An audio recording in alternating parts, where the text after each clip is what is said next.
Hi everyone. मैं ऐसा मानता हूँ ये बिल्कुल भी ज़रूरी नहीं है कि आप हमेशा किसी फेमस सेलिब्रिटी या एथलीट से इंस्पायर हो। मैं ये नहीं बोल रहा कि वो मेहनती नहीं है। मैं ये बोल रहा हूँ अगर ध्यान से देखो और ऑब्जर्व करो तो तुम्हें पता चलेगा कि तुम्हारे आसपास ही बहुत इंस्पिरेशन है, बस तुमने ध्यान से देखा नहीं। Today is really special for two reasons. First, here I am shooting episode number 1 of my dream podcast. In this and coming episodes, I will be having conversations with some passionate, hardworking guests and athletes जो बस एक ही चीज जानते हैं, मेहनत करना। कोई भी situation हो, they always show up for themselves. No excuses at all. I love these kind of people. They are rare, but they are around you. They are the real inspiration for me. And I'm sure मेरे जैसे बहुत होंगे जिन्हें ये inspire करते होंगे। तो जैसा कि मैंने पहले बताया था, today's episode is really special for two reasons. पहला रीजन मैंने आपको बताया। The second reason is the person who we have with us here today from a city like Panipat where exposure is extremely limited. He chose a completely different path. Dr.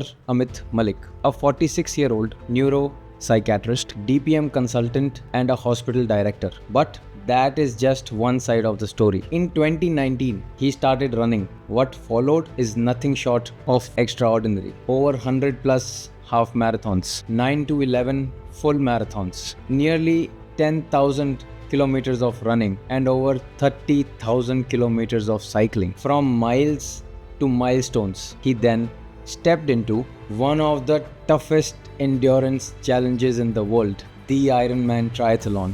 Dr. Malik is two-time half Ironman finisher and 2 times full Ironman finisher, currently training for his next Ironman. This is not just about fitness, it's about discipline, consistency and redefining what's possible. एक husband, एक father, एक doctor, एक सन और एक endurance athlete. A man who proved it's never too late to start and never too early to commit. Let's dive into the journey of Dr. Amit Malik. Firstly, here we have Dr. Amit Malik. Sir, thank you so much for coming here. अपने काम और training के बीच में आपने इसका time निकाला. I am extremely obliged and thankful. This means a lot to sit across from such an inspiration and sharing the table with you. Over to you, sir. Thank you, Aryan. Thanks for inviting me here. Thanks for giving such a vast introduction. बड़ा अच्छा लगा आपके साथ यहाँ आके और आपसे connect करके. ये तो इंट्रोडक्शन हो गई. आगे हम आपकी लाइफ के बारे में, जर्नी के बारे में बात करेंगे. जिन चीज़ों से गुजर के whatever you have gone through and wherever you have reached, हमारी आज ये कोई बात सुन के किसी की भी वो चाह जो है उसको राह मिल सकती है. हम नॉर्मल कैंडिड कॉन्वर्सेशन करेंगे. इन 2019 you started running and within a few years you completed multiple Ironmans. How did that switch flipped और कैसे वो चेंज आया? What played its role? क्या ऐसी चीज़ थी which changed everything? देखिए आर्यन, मेरा फ़िटनेस के प्रति हमेशा से ही रुझान रहा है. मैं कुछ ना कुछ फ़िटनेस के लिए बचपन से ही करता रहा हूँ. चाहे स्कूल में था या मेडिकल कॉलेज में था, तो कोई ना कोई गेम खेलने की, अपने फ़िटनेस के लिए मेंटेन रखने की कोशिश की है. ऑल्दो मेडिकल प्रोफेशन इतना लंबा प्रोफेशन है, कई बार इतना ज़्यादा आप बिज़ी हो जाते हैं कि टाइम निकालना मुश्किल हो जाता था. कुछ छोटे फेसेस को छोड़ के मैंने अपनी फ़िटनेस पे काम करते रहा. फिर 2010 में after my graduation and post graduation, Rohtak, PGI Rohtak से मैंने अपनी ग्रेजुएशन और पोस्ट ग्रेजुएशन किया. उसके बाद मैं 2010 में पानीपत प्राइवेट प्रैक्टिस के लिए पानीपत शिफ्ट हो गया था.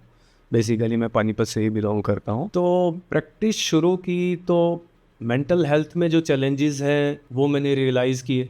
एक साइकेट्री करने का, पोस्ट ग्रेजुएशन साइकेट्री में करने का भी यही पर्पज़ था कि मेंटल हेल्थ अवेयरनेस बढ़ाई जाए, क्योंकि हमारे देश में मेंटल हेल्थ अवेयरनेस कम थी और साइकेट्रिस्ट कम, बहुत ही कम पॉपुलेशन के हिसाब से. तो लोग मेंटल हेल्थ की क्या इंपॉर्टेंस है ये समझते नहीं है. तो प्रैक्टिस में आने का पर्पज़ पहला ये था कि मेंटल हेल्थ अवेयरनेस बढ़ाई जाए. और मुझे धीरे धीरे ये रियलाइज़ हुआ, मैं खुद फिटनेस के लिए बड़ा हमेशा से ही रेगुलर था, तो मुझे रियलाइज़ हुआ कि देखिए मेंटल हेल्थ और फिज़िकल हेल्थ दोनों अलग नहीं है, एक ही पार्ट के दो वर्जन हैं। हाँ मेंटली हेल्दी रहने के लिए फिज़िकली हेल्दी रहना ज़रूरी है, और फिज़िकली हेल्दी रहने के लिए मेंटली स्ट्रांग होना ज़रूरी है आपको। सर। तो मेरा दिमाग में ये आया कि जैसे मैं पेशेंट्स को भी देखता हूँ जो जिनको मेंटल हेल्थ इश्यूज़ होते हैं, वो अपनी फ़िज़िकल हेल्थ का भी ध्यान नहीं रखते हैं। करेक्ट। तो मैंने उनको मोटिवेट करना या काउंसल करना स्टार्ट किया, जो कि बड़ा इम्पोर्टेंट पार्ट है एक काउंसलिंग का या मेंटल हेल्थ इम्प्रूव करने का, कि आप अपनी फ़िज़िकल हेल्थ पे भी ध्यान दीजिए, रेगुलर एक्सरसाइज कीजिए, योगा कीजिए, मेडिटेशन कीजिए। सॉरी टू ब्रेक यू, अब जैसे आप बता रहे हैं आप पानीपत में आए, Panipat is like a tier 4 city in India, जहाँ पर मेंटल हेल्थ को इतनी इम्पोर्टेंस देने और उसको समझाने में काफ़ी फ़ाइट मारनी पड़ी होगी कि हाँ ये भी एक रीज़न हो सकता है जिसकी वजह से तुम परेशान हो। वो कैसे हो पाया? देखिए, वो करने के लिए डेफिनेटली शुरू में काफ़ी मेहनत करनी पड़ी, क्योंकि अवेयरनेस नहीं थी। लग रहा था कि अवेयरनेस उस समय बढ़ रही है, लेकिन तब भी अवेयरनेस बहुत कम थी। पहले मैंने कैंप्स बहुत ऑर्गेनाइज़ किए, स्कूल्स में, गाँव में कैंप ऑर्गेनाइज़ के लिए रेगुलर टाइम पे। अच्छा। एडवर्टाइजमेंट की, पैम्फलेट हिंदी में proper to educate people, pamphlets किए। कौन से साल की बात है सर? ये 2010 की बात है। अच्छा। तब मैंने रेगुलर कैंप्स और एडवर्टाइजमेंट की और अवेयरनेस की। तब पानीपत में 2 या 3 ही साइकेट्रिस्ट थे। अच्छा। तो उसके बाद मैंने आके प्रैक्टिस शुरू की, अवेयरनेस बढ़ाई, कैंप्स लगाए। मैंने विज़िटिंग भी की आसपास के एरिया में। मैं जींद विज़िट करता था, शामली भी विज़िट करता था, सोनीपत भी विज़िट करता था। तो वंस ए वीक इन जगहों पे मैंने विज़िट किया। वहाँ से भी मैंने जो था अपना साइकेट्रिक प्रैक्टिस को बढ़ाने के लिए, क्योंकि जींद जैसे एरिया में, शामली जैसे एरिया में कोई भी साइकेट्रिस्ट नहीं था, मेडिकल हेल्थ का काफ़ी ज़्यादा वो था। तो वहाँ पे भी मैंने अवेयरनेस बढ़ाने का काम किया और धीरे धीरे उसका इम्पैक्ट काफ़ी अच्छा आया और प्रैक्टिस बढ़ी। फिर मुझे रियलाइज़ हुआ कि मेंटल हेल्थ और फिज़िकल हेल्थ दोनों को मैं प्रमोट करना चाहता हूँ। मेरे दिमाग में ये आया कि किसी तरह ऐसा किया जाए या फिज़िकल और मेंटल हेल्थ को दोनों को साथ साथ प्रमोट किए, being a psychiatrist and being into fitness activities. तो मुझे लगता कि दोनों को प्रमोट करेंगे तो और ज़्यादा अवेयरनेस या बढ़ा सकता हूँ या आम पब्लिक के लिए हेल्पफुल मैं हो सकता हूँ। वाह सर। उसके बाद ये प्रैक्टिस में सेटल होने का, ये प्रोफेशनली काफ़ी बिजी होने का टाइम था। तो 2015 में मैंने एक न्यूज़ पढ़ी, मिलिंद सोमन जो एक्टर और मॉडल हैं, उन्होंने फुल आयरन मैन कम्प्लीट किया ज्यूरिक स्विट्ज़रलैंड में। अब तब तक मुझे आयरन मैन क्या है या ट्रायथलॉन क्या स्पोर्ट्स है, हाँ जी, मुझे इसके बारे में कोई नॉलेज नहीं थी। ट्रायथलॉन मतलब 3 स्पोर्ट्स होते हैं। अच्छा। और ये कंटिन्यूएशन में होता है। सबसे पहले इसमें होता है स्विमिंग, ठीक है। स्विमिंग के बाद साइकिलिंग, साइकिलिंग के बाद रनिंग। ये कंटिन्यूएशन में जब तीनों स्पोर्ट्स किए जाते हैं इसे ट्रायथलॉन बोलते हैं। यही सीक्वेंस रहता है हमेशा? यही सीक्वेंस रहता है, सबसे पहले स्विमिंग, फिर साइकिलिंग, फिर रनिंग। अच्छा। इसमें अलग अलग डिस्टेंसेस होते हैं। सबसे छोटा डिस्टेंस जो ट्रायथलॉन का होता है वो स्प्रिंट ट्रायथलॉन होता है। Sprint triathlon? Sprint triathlon. अच्छा, वो क्या होता है सर? वो होता है, देखिए, 750 मीटर स्विमिंग होती है। अच्छा। 20 किलोमीटर साइकिलिंग होती है, 5 किलोमीटर रनिंग होती है। ये स्प्रिंट ट्रायथलॉन सबसे छोटा डिस्टेंस है। इसके बाद ओलंपिक डिस्टेंस ट्रायथलॉन है, जिसमें कि 1.5 किलोमीटर 1.5 किलोमीटर स्विमिंग होती है, 40 किलोमीटर साइकिलिंग होती है, उसके बाद 10 किलोमीटर रनिंग होती है। अच्छा, it's an Olympic sport now? Not that Olympic, but it's called Olympic distance. अच्छा, इस कैटेगरी का नाम है इस ओलंपिक में भी है। अच्छा। एलिमेंट, हाँ। इसके बाद आते हैं हाफ आयरन मैन और full iron man distances. Half iron man जिसे कि 70.3 भी कहा जाता है, कंसीडरिंग 70.3 माइल्स टोटल डिस्टेंस हो जाता है। अच्छा। इसमें होता है 1.9 किलोमीटर स्विमिंग, ओके। सी में स्विमिंग रहती है, ओपन वाटर स्विमिंग। अच्छा। उसके बाद 90 किलोमीटर 90 किलोमीटर साइकिलिंग। हाँ जी। और हाफ मैराथन यानी कि 21.1 किलोमीटर रनिंग, ये कंटिन्यूएशन में होता है। ये हाफ आयरन मैन डिस्टेंस होता है। और फुल आयरन मैन डिस्टेंस जो मैंने कहा था मिलिंद सोमन जी ने किया था और मैंने नोटिस किया, वो रहता है 3.84 किलोमीटर स्विमिंग सी में, ओपन वाटर में, उसके बाद 180 किलोमीटर साइकिलिंग, और उसके बाद फुल मैराथन रनिंग यानी कि 42.2 किलोमीटर रनिंग। ये कंटिन्यूएशन में होता है। इसका कट ऑफ रहता है 17 आवर्स टोटल। अच्छा। इंडिविजुअल कट ऑफ भी होते हैं। तो मिलिंद सोमन ने 49 ईयर्स की एज में 2015 में, जून या जुलाई जो 2015 में 15 घंटे 35 मिनट के करीब उन्होंने ये कट ऑफ में Full Ironman किया और आयरन मैन का उनको टाइटल मिला। अच्छा। तो आयरन मैन का टाइटल तब तो इंडिया में तो नहीं करते थे लोग आयरन मैन। तो मैं बड़ा सरप्राइज था कि इस एज में इतना फिटनेस है और इतना ज़्यादा एंड्योरेंस, इस तरह की बड़ी टफ स्पोर्ट्स कंप्लीट की है। ऑल्दो उस समय कोई स्विमिंग का एक्सपोजर नहीं था, साइकिलिंग का नहीं था और इतनी कोई रनिंग भी नहीं करता था। बट ये सोचा था कि जैसे मिलिंद सोमन है, एक अच्छी पब्लिक फिगर है, बिल्कुल। मॉडल है और मूवीज में एक्टर है, फिर अपने भी है time कि के काफी- फिटनेस के लिए इतना कुछ कर रहे हैं और लोगों को मोटिवेट कर रहे हैं। तो कभी अगर लाइफ में सेटल हुआ तो अपनी फिजिकल और मेंटल हेल्थ के लिए मैं भी कुछ ना कुछ काम करूँगा। तब ये नहीं सोचा था कि आयरन मैन करूँगा या ट्रायथलॉन करूँगा। उसके बाद की अगर मैं जर्नी पे आऊँ, जैसे आप पानीपत में कह रहे हैं, हाँ पानीपत में मैं मॉडल टाउन में प्रैक्टिस करता था। वहाँ शिवाजी स्टेडियम में बच्चे खेलते थे तो उनके साथ फिटनेस के लिए बास्केटबॉल खेल लेता था। उसके बाद मैंने पानीपत क्लब ज्वाइन किया। पानीपत क्लब में हम लोग बैडमिंटन खेलने लगे। तो डॉक्टर्स भी, नॉन मेडिको फ्रेंड्स भी हमारे रहते थे और काफ़ी वहाँ अच्छे बैडमिंटन के गेम्स लगते थे। सर जी। इससे पहले आपको नहीं पता है मैराथन क्या होती है? हाँ, पता इससे ही पहले नहीं मुझे आपको? नहीं पता टोटल उसका डिस्टेंस क्या होता है? नहीं, नहीं, नहीं। रनिंग के बारे में हमें Nothing, कुछ नहीं पता। No, no. अच्छा। शॉर्ट डिस्टेंसेस कभी, ये मानिए 100 मीटर, 200 मीटर, 500 मीटर या 1000 मीटर, ये स्कूल टाइम में मैंने किए होते। बाकी हाफ मैराथन डिस्टेंस क्या होता है, मैराथन डिस्टेंस क्या होती है, एंडोरेंस स्पोर्ट्स क्या होते हैं, आई वाज टोटली अनअवेयर, मुझे नहीं पता था इसके बारे में। स्टार्ट कैसे हुआ, आप जानना चाह रहे थे कि 2019 में रनिंग स्टार्ट की, वो क्यों स्टार्ट की? जब हम बैडमिंटन खेलते थे तो उसमें भी ये था कि मेरा फिटनेस के प्रति हमेशा रुझान था, लेकिन हमें 4 पार्टनर मिलने मुश्किल हो जाते थे।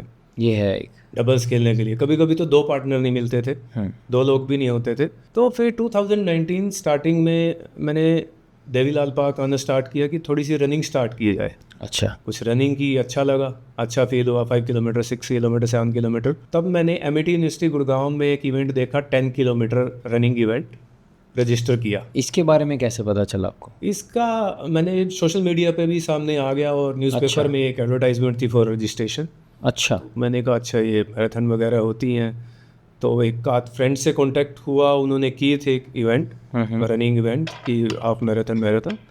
तो उन्हें कहा हाँ रजिस्टर कर लो, ये अच्छा इवेंट होता है। मैंने वो रजिस्टर किया, मेरे साथ मेरे फ्रेंड ने भी रजिस्टर किया। अच्छा। हम 3 लोग यहाँ से गए, 10 किलोमीटर रनिंग की। वहाँ बहुत अच्छा फील हुआ कि ये अच्छी चीज़ है अपना फिटनेस के लिए, एंड्योरेंस स्पोर्ट्स भी। कितने टाइम में किया आपने अपनी पहली 10 वो के? पहली की थी 55 मिनट में। 55 मिनट?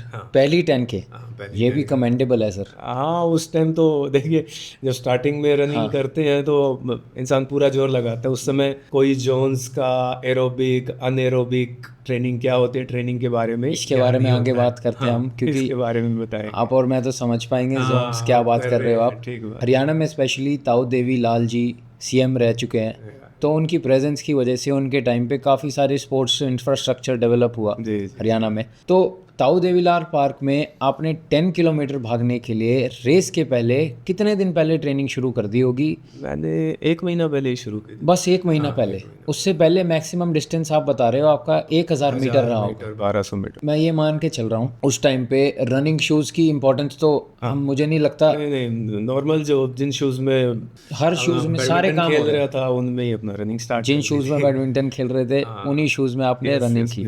तो आप स्पेशली पानीपत से MIT यूनिवर्सिटी नोएडा, गुड़गांव गए, 10 किलोमीटर भागे। उसके बाद क्या हुआ? उसके बाद देखिए, उसके बाद बहुत अच्छा फील हुआ। हाँ जी। रन करके देखा बहुत लोग रनिंग में है, रनिंग इवेंट्स कर रहे हैं। तो वो एक कमरेडी जो फील हुई, बड़ा अच्छा लगा। लोग एक दूसरे को मोटिवेट कर रहे थे। ऐसा नहीं था कि कोई रेस की तरह फील नहीं हो रहा था, सब लोग फिटनेस के लिए वो कर रहे थे और बड़ा अच्छा लग रहा था। तो वो जो हाई फील हुआ, बड़ा जो एनर्जी आई वो करने के बाद, मोटिवेशन बनी कि इसको आगे कंटिन्यू किया जाए। अच्छा। फिर मैंने रनिंग कंटिन्यू की और उसके 3 या 4 महीने बाद मैंने पहली हाफ मैराथन कर दी। ये 2019 कौन Official से half महीने? marathon। अच्छा, ये 2019 कौन से महीने में किया आपने? ये मैंने की फेब में की थी 10 किलोमीटर, ठीक है। और जून में मैंने हाफ मैराथन कर दी थी। जून में आपने हाफ मैराथन कर दी। So for everyone's knowledge 10 kilometre is 10 kilometre, but half marathon is 21.2 kilometres. वैसे तो फुल मैराथन का हाफ डिस्टेंस है ये,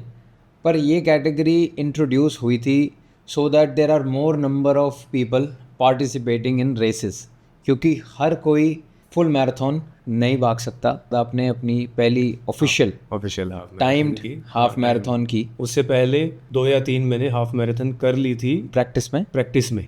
अच्छा, प्रैक्टिस में भी ऐसे की थी कि कैसे करेंगे। उस समय ट्रेनिंग का बहुत ज़्यादा अंदाज़ा नहीं था कैसे करनी चाहिए, बट ये था कि करनी है तो करनी है। मैं मॉडल टाउन से रनिंग स्टार्ट करता था, वहाँ से पुलिस चौकी है नहर के पास। अच्छा। जो नहर वाला रूट है मैं वो ले लेता था सुबह उठ के 5 बजे उठ के। तो जिस दिन मुझे मान लो 20 किलोमीटर प्लान है, या मुझे ये सोच लिया मैंने 21 किलोमीटर करना है, तो मैं 10.5 किलोमीटर तक भागता था बैग पीछे लेके, उसी में पानी या कुछ बनाना है, कुछ खाने के लिए, ताकि मैं बीच में ड्रॉप ना कर सकूं। वाह सर। हालांकि स्टार्टिंग में ट्रेनिंग में ऐसा हुआ कि क्योंकि ट्रेनिंग इतनी नहीं थी, 16-17 किलोमीटर पे रन करना मुश्किल हो गया, रन एंड वॉक पे आ गया लास्ट के 4-5 किलोमीटर पे। क्या फील हो रहा था तब? ये फील होता था कि फटीग फील हो रहा है। आप 16 किलोमीटर तक कर लिए, और उस समय इतना जो एक टर्म है, आप भी जानते हैं हम भी जानते हैं, एथलेटिक्स में एक टर्म है रेट ऑफ परसीव्ड एक्सर्शन। जो इंसान परसीव करता है कि कितना एक्सर्शन उसे है, वो ट्रेनिंग के साथ तो उसे अंदाज़ा हो जाता है। उस समय वो अंदाज़ा नहीं होता था। जो ट्रेनिंग करते हुए रनिंग करते हुए 2-3 महीने ही हुए थे, उस समय ये नहीं पता लगता था कि मैं 21 किलोमीटर तक सर्वाइव कर पाऊंगा या नहीं इसी पेस से। अच्छा। तो वो जब फटीग हो जाता था ट्रेनिंग कम के, लेकिन उसमें क्या है कि लास्ट के 4-5 किलोमीटर रन एंड वॉक करके मैंने पूरे किए। मेंटल बैरियर क्रॉस हो जाता था कि ये डिस्टेंस बहुत पॉसिबल है करना।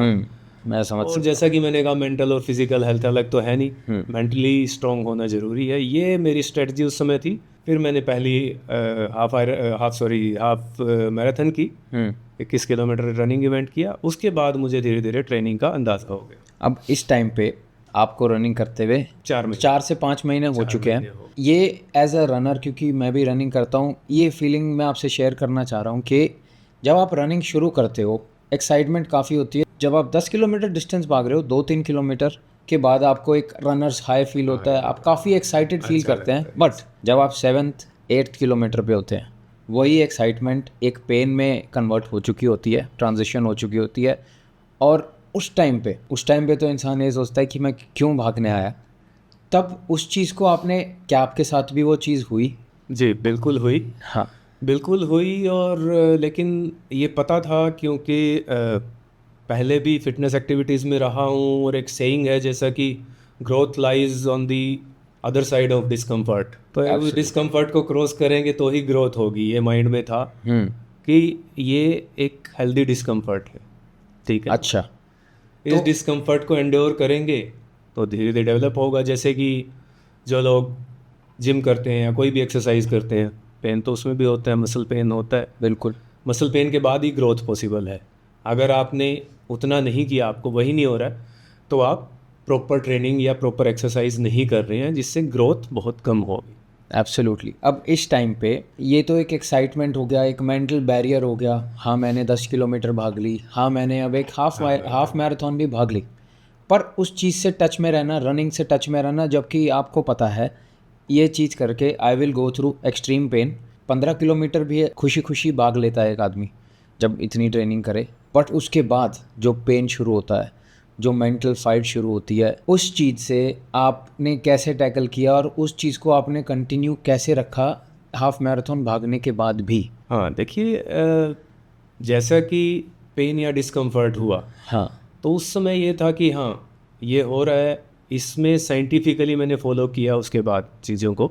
अच्छा। कि अगर आपको क्रैम्प आ रहा है तो क्यों आ रहा है, या तो आपकी ट्रेनिंग कम है, आपकी मसल कॉन्ट्रैक्ट कर जाती हैं, ये डिफेंस मैकेनिज्म होता है, या आप अपना हाइड्रेशन का, न्यूट्रिशन का ध्यान नहीं रहे, यानी कि इलेक्ट्रोलाइट्स कम ले रहे हैं। अच्छा। जैसे गर्मी में मैंने फर्स्ट हाफ मैराथन की थी, तब नहीं पता था। बहुत एक्सट्रीम क्रैम्प भी आया बहुत, तो उस समय ये नहीं पता था कि ठीक है पसीना आ रहा है, पानी पी लिया, पानी रख लिया, लेकिन इलेक्ट्रोलाइट्स भी ज़रूरी है। यानी कि या तो आप नींबू पानी पीजिए या इलेक्ट्रोलाइट्स डाल के पीजिए, काला नमक ही डाल के ले लीजिए, नींबू पानी रखिए गर्मी में। इसलिए हाइड्रेशन और न्यूट्रिशन बड़ा ज़रूरी है एंड्योरेंस स्पोर्ट्स में या बाकी स्पोर्ट्स में भी, वेदर के हिसाब से। तो ये चीज़ें सीखी। फिर ट्रेनिंग में सीखी कि आपको रनिंग के बाद क्या क्या चीज़ें करनी है। सिर्फ रनिंग करके पूरी करके ओपीडी में बैठ गए तो आपको शाम को पेन होगा, अगले दिन ज़्यादा पेन होगा मसल्स में। फिर सीखा कि स्ट्रेचिंग करनी है, कौन कौन सी मसल को स्ट्रेच करना है, कौन सी मसल्स आपकी यूज़ होती हैं, स्ट्रेचिंग किस किस तरह की होती हैं, जिससे कि वो मसल रिलीज़ हो और आपकी रिकवरी फास्ट हो सके। अच्छा,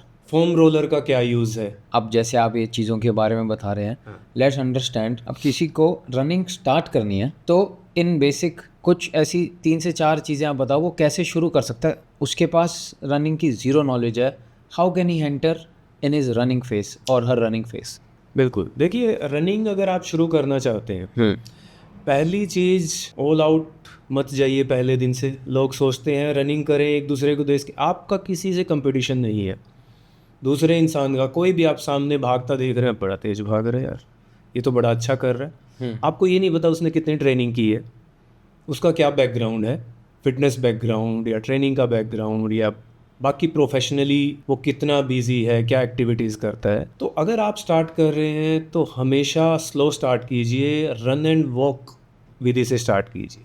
यानी कि स्टार्टिंग में आप वॉक ज़्यादा करेंगे, रन कम करेंगे। अच्छा, depends on your experience of walking. मान लीजिए आप 5 किलोमीटर वॉक पहले करते हैं और रनिंग में आना चाह रहे हैं, तो आप ज़्यादा वॉक करेंगे। यानी कि हम बोले कि 300 मीटर वॉक कीजिए, आप 100 मीटर रन कीजिए। अच्छा, हार्ट रेट बहुत बड़, और वो भी तेज़ नहीं, थोड़ा स्लो भागिए। हार्ट रेट जैसे ही ज़्यादा ऊपर जाने लगे फिर वॉक पे आ जाइए। 75 to 80% वॉकिंग, हाँ, walking, 20% आप रन 20% रनिंग। ठीक है, इसको आप 10% इंक्रीज कीजिए एवरी वीक। अच्छा, ठीक है, आप इंटेंसिटी काउंट कर लीजिए, हाँ, या ड्यूरेशन काउंट कर लीजिए। ठीक है, शुरू में आपको किलोमीटर का टारगेट नहीं रखना है, डिस्टेंस का कभी टारगेट नहीं रखना। स्टार्टिंग में रनिंग में आपको टाइम का टारगेट रखना कि मुझे 30 मिनट्स ग्राउंड में बिताने हैं रनिंग। उसमें आपके 3 किलोमीटर हो पा रहे हैं, 3.5 किलोमीटर हो पा रहे हैं, 4 किलोमीटर हो पा रहे हैं, वो अलग बात है। अच्छा, 30 मिनट से आप 35 मिनट पे आएंगे, एवरी वीक 10% इंक्रीज। अच्छा, ये प्रिंसिपल रहता है। तो जैसे ही आप रनिंग में कंफर्टेबल होने लगे तो रनिंग का डिस्टेंस बढ़ने लगेगा। अच्छा, धीरे धीरे ऐसे आ जाएगा बराबर कि आप 200 मीटर भाग रहे हैं, 200 मीटर वॉक कर रहे हैं। ग्रेजुअली विद इन 2 और 3 वीक्स आप फील करेंगे कि आप 300-400 मीटर भाग पा रहे हैं और 100 मीटर आपको वॉक करना पड़ रहा है। इट्स एब्सोल्युटली फाइन, बिल्कुल ठीक है। आप हार्ट रेट को लगातार बढ़ाते रहेंगे।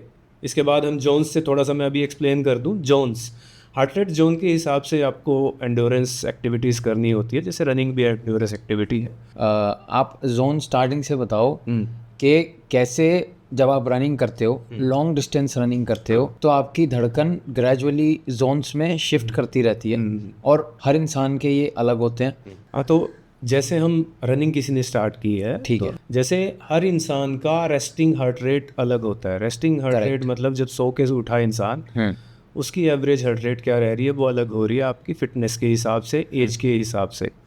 ठीक इसी तरह मैक्सिमम हार्ट रेट अलग होती है। मैक्सिमम हार्ट रेट और रेस्टिंग हार्ट रेट को बेस लेके आपकी जोन्स डिवाइड होती हैं। जोन्स का मतलब है जोन 1 से जोन 5 अगर हम कहें, तो जैसे इंसान कोई भी एक्टिविटी, रनिंग या कोई भी हाई इंटेंसिटी एक्सरसाइज करता है तो उसका हार्ट रेट बढ़ता जाता है। कितने जोन्स होते हैं सर? तो 5 जोन हम मान लीजिए, जोन 1 टू जोन 5। रनिंग के लिए हम 5 जोन में डिवाइड करते हैं। अच्छा, साइकिलिंग के लिए कोई 7 जोन में भी डिवाइड करता है। अदरवाइज 5 जोन ही बेसिक हैं जो ज़्यादातर अच्छा, साइंटिफिक फार्मूला डिवाइड करता है। ठीक है, तो जोन 1 बेसिकली रिकवरी जोन बोलते हैं, जिसमें आराम से वॉक कर रहा है, हार्ट रेट आपका ज़्यादा बढ़ नहीं रहा है। हाँ। उसमें तो आप बड़े आराम से कन्वर्सेशन करके भी बहुत ज़्यादा हार्ट रेट ली जाती है। Zone 2 is called conversation pace. अच्छा, मतलब कि आप आराम से जॉगिंग कर रहे हैं या वॉकिंग कर रहे हैं, पर पूरे सेंटेंस आराम से बात कर पा रहे हैं आप अपने साथ वाले पार्टनर से या खुद से भी। आप इस तरह से जज कर सकते हैं जोन 2 को। जोन 3 अगर हम देखें, जोन 3 में थोड़ा सा हार्ट रेट इससे ज़्यादा बढ़ेगा। आप बात कर पाएंगे लेकिन सेंटेंसेस पूरे सेंटेंसेस नहीं कर पाएंगे, आप कुछ एक सेंटेंस तक पहुंच पाएंगे, लेकिन उसमें थोड़ा सा आपको हार्ट रेट बढ़ता हुआ या सांस आपको खींचना पड़ रहा है अगर आप बोल रहे हैं तो। अदरवाइज कंफर्टेबल पेस है ये, कंफर्टेबली हार्ड भी इसको बोलते हैं। इसके बाद जोन 4 और जोन 5 हैं जो हार्ड पेस में हमारे आते हैं एग्रेशन के हिसाब से। जोन 4 में आता है कि आप बोल पा रहे हैं 3 या 4 शब्द बोल पा रहे हैं, 4-5 शब्द। आप ज़्यादा बोल रहे हैं तो आपको सांस चढ़ रहे हैं। क्या बोलना चाहिए? नहीं बोलना चाहिए। अच्छा। जोन 4 में नहीं बोलना चाहिए। अच्छा। क्योंकि ये आपके हार्ट रेट को और बढ़ाएगी। जोन 4 ट्रेनिंग देखिए आपके, जैसे आपको पता है, आम लोगों को नहीं पता, थ्रेशोल्ड आपका इंक्रीज करने के लिए होती है। इंटरवल्स ही किए जाते हैं उसमें ज़्यादा। जोन 4 और जोन 5 में 20% से ज़्यादा ट्रेनिंग जोन 4 और जोन 5 में नहीं जानी चाहिए। जोन 5 इससे भी ऊपर हो गया, जो कि आपके थ्रेशोल्ड से भी ऊपर जाता है हार्ट रेट। जोन 5 में क्या एक नॉर्मल जो रनिंग इंसान स्टार्ट करना चाहता है या कर रहा है, शुरू कर चुका है, क्या उसे जोन 5 में ट्रेन करना चाहिए? करना नहीं चाहिए। जो स्टार्ट कर रहा है उसको तो 90% जोन 2 में करना चाहिए। 90%? हाँ, 10% सिर्फ जोन 4 जोन 5। लेकिन जब वो जोन 4 में भी कोशिश करता है, मैं बताता हूँ, आम लोगों के साथ भी होता होगा, जब स्टार्ट करते हैं वो अगर ये देखे कि मैं जोन 3 जोन 4 में रहना चाह रहा हूँ, अंदाजे से, उसको आइडिया नहीं है अपनी हार्ट रेट का, तो वो हल्का सा जोन 5 में चला जाएगा। आपको वो इतना डिस्कम्फर्ट हो रहा है कि आप बिल्कुल भाग नहीं पा रहे हैं और हार्ट बीट इतनी बढ़ रही है कि आपको लग रहा है आप कुछ मिनट से ज़्यादा नहीं भाग पाएंगे, तो आप रुक जाइए। बिल्कुल। आप उस जोन में नहीं रहिए, आप नीचे लाइए, जोन 2 में आइए। आपकी हेल्थ आपको पता चलेगी जब आप भाग रहे हो। आपको ये एहसास होगा कि this is your maximum execution. इसके बाद उल्टा भी हो सकता है, ऐसा नहीं है एवरीथिंग इज़ हेल्दी। जोन 5 में ज़्यादा देर तक भागने से there are consequences of it. तो अपनी बॉडी को उतना ही पुश करना होता है जितना वो सह सके। हाँ, मेंटली इंसान को कभी कोई नहीं हरा सकता, लेकिन बॉडी जब गिव अप कर देगी आप उसको कुछ नहीं कर पाओगे। ये बहुत ज़रूरी है। ठीक कह रहे हैं आप। इसके बारे में एक और मैं बात कहूँगा, प्लीज़ जोन 2 लोगों को ये भी बता दें जो स्टार्ट करना चाहते हैं, जोन 2 क्यों बेनिफिशियल है। जोन 2 बड़ा बेनिफिशियल है। लोग स्टार्ट करते हैं, वेट लूज करना है, फिटनेस बढ़ानी है, तो zone 2 is fat burning zone. आप जो एरोबिक जोन बोलते हैं, जोन 2 में अगर आप मैक्सिमम वर्कआउट करना होता है, आपको 80% तो करना ही होता है। न्यू कमर जो नया स्टार्ट कर रहे हैं उनको ऑलमोस्ट 90% वर्कआउट जोन 2 में करना होता है। वो फैट बर्निंग जोन है। फैट से एनर्जी आपकी प्रोड्यूस हो रही है, जो आपका स्टोर्ड फैट है वो बर्न हो रहा है एनर्जी देने के लिए जोन 2 में। जोन 4-5 में आपको ग्लूकोज चाहिए एनर्जी के लिए। अच्छा। उसमें आपका फैट बर्न नहीं हो रहा, आप रेगुलर ग्लूकोज ले रहे हैं, तो उस जोन में 30 मिनट आप सर्वाइव कर सकते हैं, 40 मिनट सर्वाइव कर सकते हैं, वो तब। लेकिन वो ट्रेंड एथलीट की बात है। 30 मिनट जोन 5 में? हाँ। जोन 4 में जो थ्रेशोल्ड टेस्ट हम किया जाता है फिटनेस का, वो 30 मिनट्स उसमें मैक्सिमम एफर्ट आपका किया जाता है। सर थ्रेशोल्ड टेस्ट के बारे में बताएंगे सर? थ्रेशोल्ड टेस्ट क्या होता है? देखिए, जोन्स डिवाइड करने के लिए होता है। वैसे तो जो साइंटिस्ट ने बताया था ये था कि आप एक पर्टिकुलर फ्लैट रूट पे 1 घंटे तक जो मैक्सिमम एफर्ट सस्टेन कर सकते हैं, फुल कंप्लीटली। लेकिन अपना 100% 1 घंटे तक सस्टेन करना बहुत मुश्किल था। तो फिर इसको रिवाइज करके टेस्ट बनाया गया 20 मिनट्स का। पहले warm up, proper warm up करके, और रिलैक्स बॉडी है। अब मैक्सिमम एफर्ट में 20 से 30 मिनट्स, कुछ टेस्ट में 20, कुछ में 30 मिनट्स। तो हम 30 मिनट्स लेके चलते हैं जो रनिंग के लिए। 30 मिनट्स तक सस्टेन करें। इसलिए बहुत ज़्यादा तेज फास्ट ना भागें, क्योंकि पहले 10 मिनट में आप भाग लेंगे, जोर लगाएंगे। पहले 10 मिनट में थोड़ा सा कंजर्वेटिव होके कि हाँ, जितना एफर्ट आप लगा सकते हैं उससे कम लगाइए। दूसरे में आप थोड़ा सा एफर्ट बढ़ाइए। तीसरे 10 मिनट में आप मेंटेन कीजिए। अच्छा। तो ये 30 मिनट का ड्यूरेशन में जो आपने थ्रेशोल्ड टेस्ट किया, इसकी एवरेज आप हार्ट रेट और एवरेज पेस नोट कर लेंगे। जो फॉर्मूला बोलता है जो एवरेज हार्ट रेट आपकी आई 30 मिनट की, वो है आपकी थ्रेशोल्ड हार्ट रेट। अच्छा। और जो एवरेज पेस आया वो है आपका थ्रेशोल्ड पेस। उससे आपका जोन 4 की लिमिट, ये अच्छा, एरोबिक और अनएरोबिक के बीच की लिमिट है। थ्रेशोल्ड का मतलब है कि इससे ऊपर आपकी बॉडी मसल्स लैक्टेट प्रोड्यूस करना, लैक्टेट पहले भी प्रोड्यूस होता है लेकिन क्लियर करने की कैपेसिटी होती है। इससे ज़्यादा में लैक्टेट एक्यूमुलेट होना आपकी मसल्स में शुरू हो जाएगा, यानी जो मसल सोरनेस होती। लैक्टेट समझाओ सर। लैक्टिक एसिड होता है, देखिए हमारी मसल्स जो ग्लाइकोजेनेसिस करती है उसका एक बाई प्रोडक्ट है लैक्टिक एसिड। अच्छा। लैक्टिक एसिड नॉर्मल भी हमारी बॉडी में बनता है जब हम रनिंग करते हैं या कोई एक्सरसाइज करते हैं, बट हमारी बॉडी की कैपेसिटी जब हम एरोबिक जोन में करते हैं, कम हार्ट रेट पे करते हैं, तो उसको क्लियर करने की कैपेसिटी होती है। जब आप अपने थ्रेशोल्ड से ऊपर जाते हैं, थ्रेशोल्ड यही है, थ्रेशोल्ड का मतलब, उससे ऊपर जाते हैं तो लैक्टेट इकट्ठा होने लग जाते हैं मसल्स में, वो क्लियर नहीं कर पाती बॉडी, और वही जो सोरनेस, मसल सोरनेस करती है उस लैक्टेट की वजह उसे लैक्टेट बोलते हैं। वो जो पेन है नेक्स्ट मॉर्निंग होता है आपको, वो तब होता है जब आपकी बॉडी में लैक्टिक एसिड बनना शुरू हो जाता है और एक्यूमुलेट हो गया है और वो क्लियर नहीं हो पा रहा है। और अगर आप रनिंग करोगे, लॉन्ग डिस्टेंस रनिंग करोगे, तो इसके बारे में आप और जान पाओगे कि कैसे आपको अपना लैक्टेट मैनेज करना है, इसको कैसे ट्रेन करना है। वो जब आप शुरू करोगे, you will love the game, you will develop passion for the game. धीरे धीरे यू विल डाइव डीप और आप सीखने लगोगे। बिल्कुल।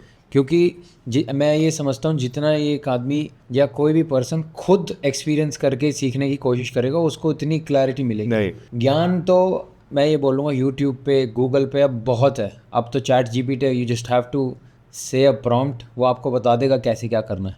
But all that is theory. जब तक आप उसको प्रैक्टिकली करोगे नहीं, तब तक आपको ये पता चलेगा नहीं। अब सर वापस आते हैं 2019 में, जब आपने अपनी हाफ मैराथन कंप्लीट की, और फिर 2019 हाफ मैराथन के बाद फर्स्ट आयरन मैन तक का सफ़र हम समझने की कोशिश करते हैं। वहाँ तक हम कैसे गए, उसके पहले हमने क्या क्या डिस्टेंसेस रनिंग के कवर किए, how did we develop the passion for running. 2015 में मिलिंद सोमान जी को आपने देखा, he ran is first iron man. तो क्या मिलिंद सोमान के बारे में आपको 2015 में पता चला था, या 2019 में जब आप रनिंग कर रहे थे तब आपको इसके बारे में पता चला? 2015 में मेरे को पता लग गया था। हाँ। सोमन को जानते थे, लेकिन मुझे तब तक ये नहीं पता था कि मिलिंद सोमन इतना फिटनेस फ्रीक है। ठीक है। अब तो मैं सब जानता हूँ, फॉलो करता हूँ, बड़े हाँ जी। मोटिवेटिंग और Extremely, extremely। स्पेशली उन एक्टर्स या जो भी है स्पोर्ट्स पर्सन को जो फिटनेस के लिए बहुत ज़्यादा काम करते हैं। 2015 में पता था, उसके बाद मैं उनका थोड़ा देख लेता था, जहाँ भी उन्होंने कोई एक्टिविटी की है तो कुछ मैं फॉलो करता था। फिर 2019 में जब रनिंग में इंटरेस्ट हो गया तो हाफ मैराथन मैंने की, मैंने अभी आपको बताया। उसके बाद मेरी ट्रेनिंग जारी रही। मैंने 2 हाफ मैराथन ऑफिशियल इवेंट और किए।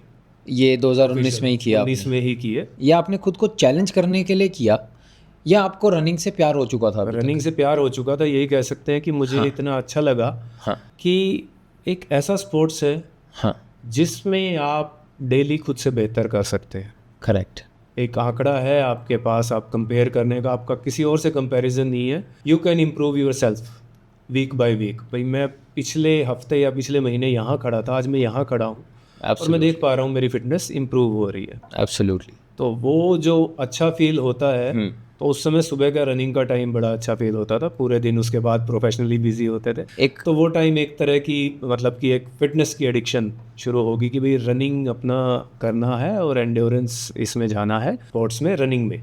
उस फीलिंग को आप कैसे डिफाइन करोगे जब आप एक रन कंप्लीट करते हो? किसी के लिए 3 किलोमीटर भी बहुत ज़्यादा है, किसी के लिए 30 किलोमीटर भी कुछ भी नहीं है, तो आप इसको कैसे देखिए डिफाइन करोगे? ये फीलिंग बहुत ही लाइफ के अच्छी फीलिंग्स में से एक होती है। अच्छा। जैसा कि आप कुछ भी जब अचीव करते हैं, करेक्ट, जब महसूस करते हैं, जब छोटे होते हैं, आप कुछ भी, मान लीजिए आपने कोई गेम जीता, आप कैसा महसूस करते हैं? आपने कुछ अपना पढ़ाई में या एग्ज़ाम में अच्छा किया, कैसा महसूस करते हैं? आप कोई जॉब में आपको प्रमोशन मिली या बहुत अच्छा कर रहे हैं अपने प्रोफेशन में, कैसा महसूस करते हैं? उसी तरह की फीलिंग, उसी तरह की सेटिस्फेक्शन एक रन कंप्लीट करने के बाद आती है, एक इवेंट कंप्लीट करने के बाद आती है कि आपको सेंस ऑफ अचीवमेंट आती है। यस, मैंने ये अचीव किया है।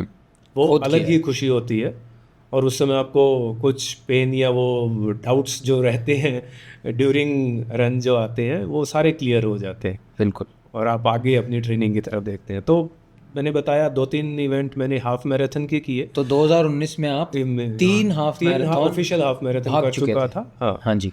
और उसके बाद मैंने टाटा मुंबई मैराथन, आप भी जानते ही हैं, iconic marathon event in India. Just to give you brief, Tata Mumbai marathon के बारे में बहुत लोगों को नहीं पता होगा, मुझे भी नहीं पता था। बट जैसे जैसे आप रनिंग करते हैं, आपको इन सब चीज़ों के बारे में पता चलता है। रनिंग की एक अलग दुनिया बसी हुई है, जिसके बारे में सिर्फ उसको पता है जो रन करता है। उससे पहले ना किसी को पता है कौन कितना भाग रहा है, मैराथन डिस्टेंस क्या होता है। तो Tata Mumbai marathon is the largest race in whole Asia. 70,000 runners from around the world and from India participate in this race. Sir अब अपनी पहली मैराथन के बारे में बताएंगे. पहली मैराथन मैंने टाटा मुंबई मैराथन अपनी रजिस्टर की 2020 में, 2020 जनवरी में, जनवरी के थर्ड संडे सॉरी. अच्छा, तो जनवरी के थर्ड संडे एवरी ईयर ये रेस होती है.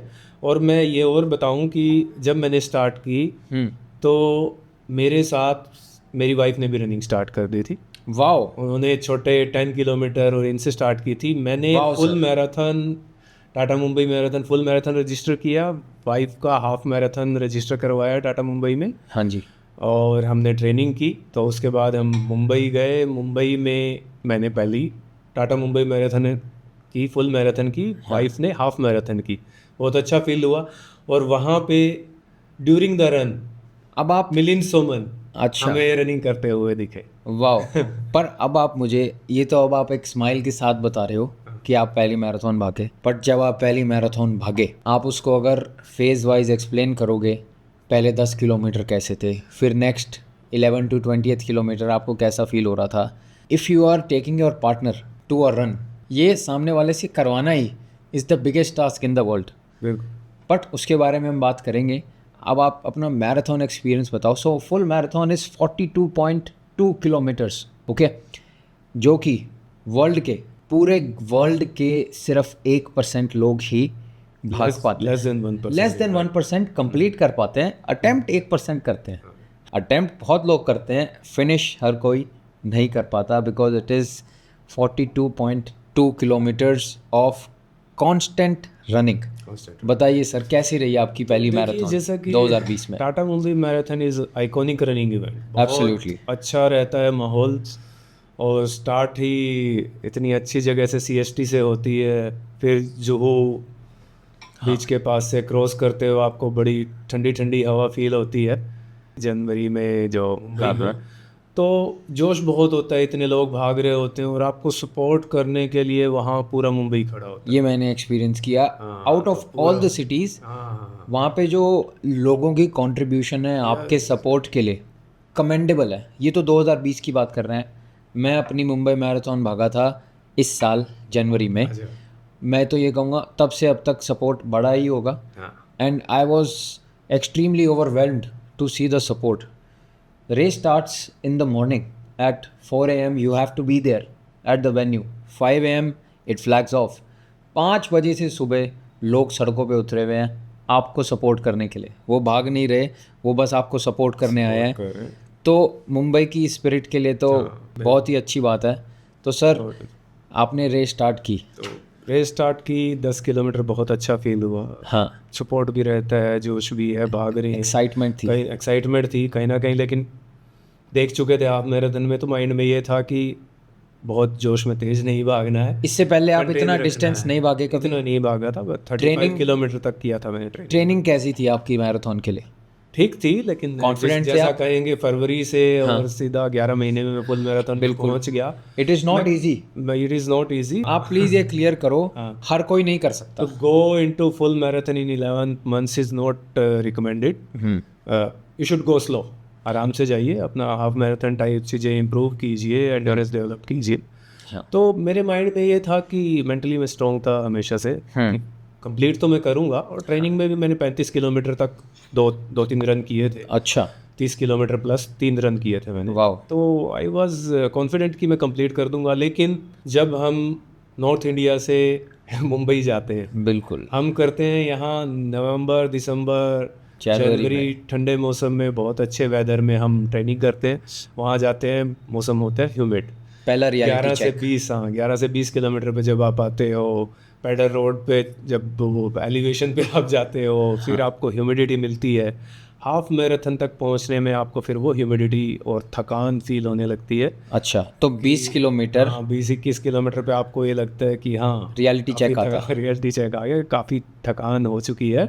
और अगले 21 किलोमीटर काफ़ी चैलेंजिंग और मुश्किल होने वाले हैं. ऐसा बोल सकते हैं कि जो 20 किलोमीटर में आपको एफर्ट लगा उसका डबल एफर्ट लगेगा अगले 20 किलोमीटर. देखिए, आप भी जानते हैं और मैं लोगों को बता दूं, 10 किलोमीटर से हाफ मैराथन 21 किलोमीटर, आप ये नहीं कह सकते कि डबल हो गया डिस्टेंस, एफर्ट कई गुना बढ़ जाता है। हाँ। और 21 किलोमीटर से हाफ मैराथन से फुल मैराथन तो बहुत ही ज़्यादा एफर्ट बढ़ जाता है। उसमें एक बोलते हैं मैक्सिमम रनर्स का 30 किलोमीटर या 32 किलोमीटर के बाद hitting the wall, Hitting the wall। वो थक जाते हैं, उनको क्रैम्प आ जाते हैं, उनका रन करना मुश्किल हो जाता है। इस टाइम पे हाँ। आपके दिमाग में एज अ रनर क्या चल रहा था? देखिए यही चल रहा था, डाउट्स आने लगते हैं उस टाइम पे जब आपको 27-28 किलोमीटर पे थकान होने लगती है। यार क्या इतना ज़्यादा डिस्टेंस मुझे अभी करना चाहिए था, या करने की ज़रूरत भी थी या नहीं करनी चाहिए थी? ये आप भागते हुए सोच रहे ये हो? भागते हुए सोच रहा हूँ 30 किलोमीटर तक, या मुझे थोड़ी और ट्रेनिंग करनी चाहिए थी, या मैंने गलत जगह पे तो नहीं, ह्यूमिड प्लेस पे तो रजिस्टर करके गलती नहीं कर दिया इवन। तो समहाउ 30 किलोमीटर जब क्रॉस होता है। Sir sorry to break you, जब आप खुद से ये सेल्फ डाउट क्वेश्चंस पूछ रहे हो, हाँ।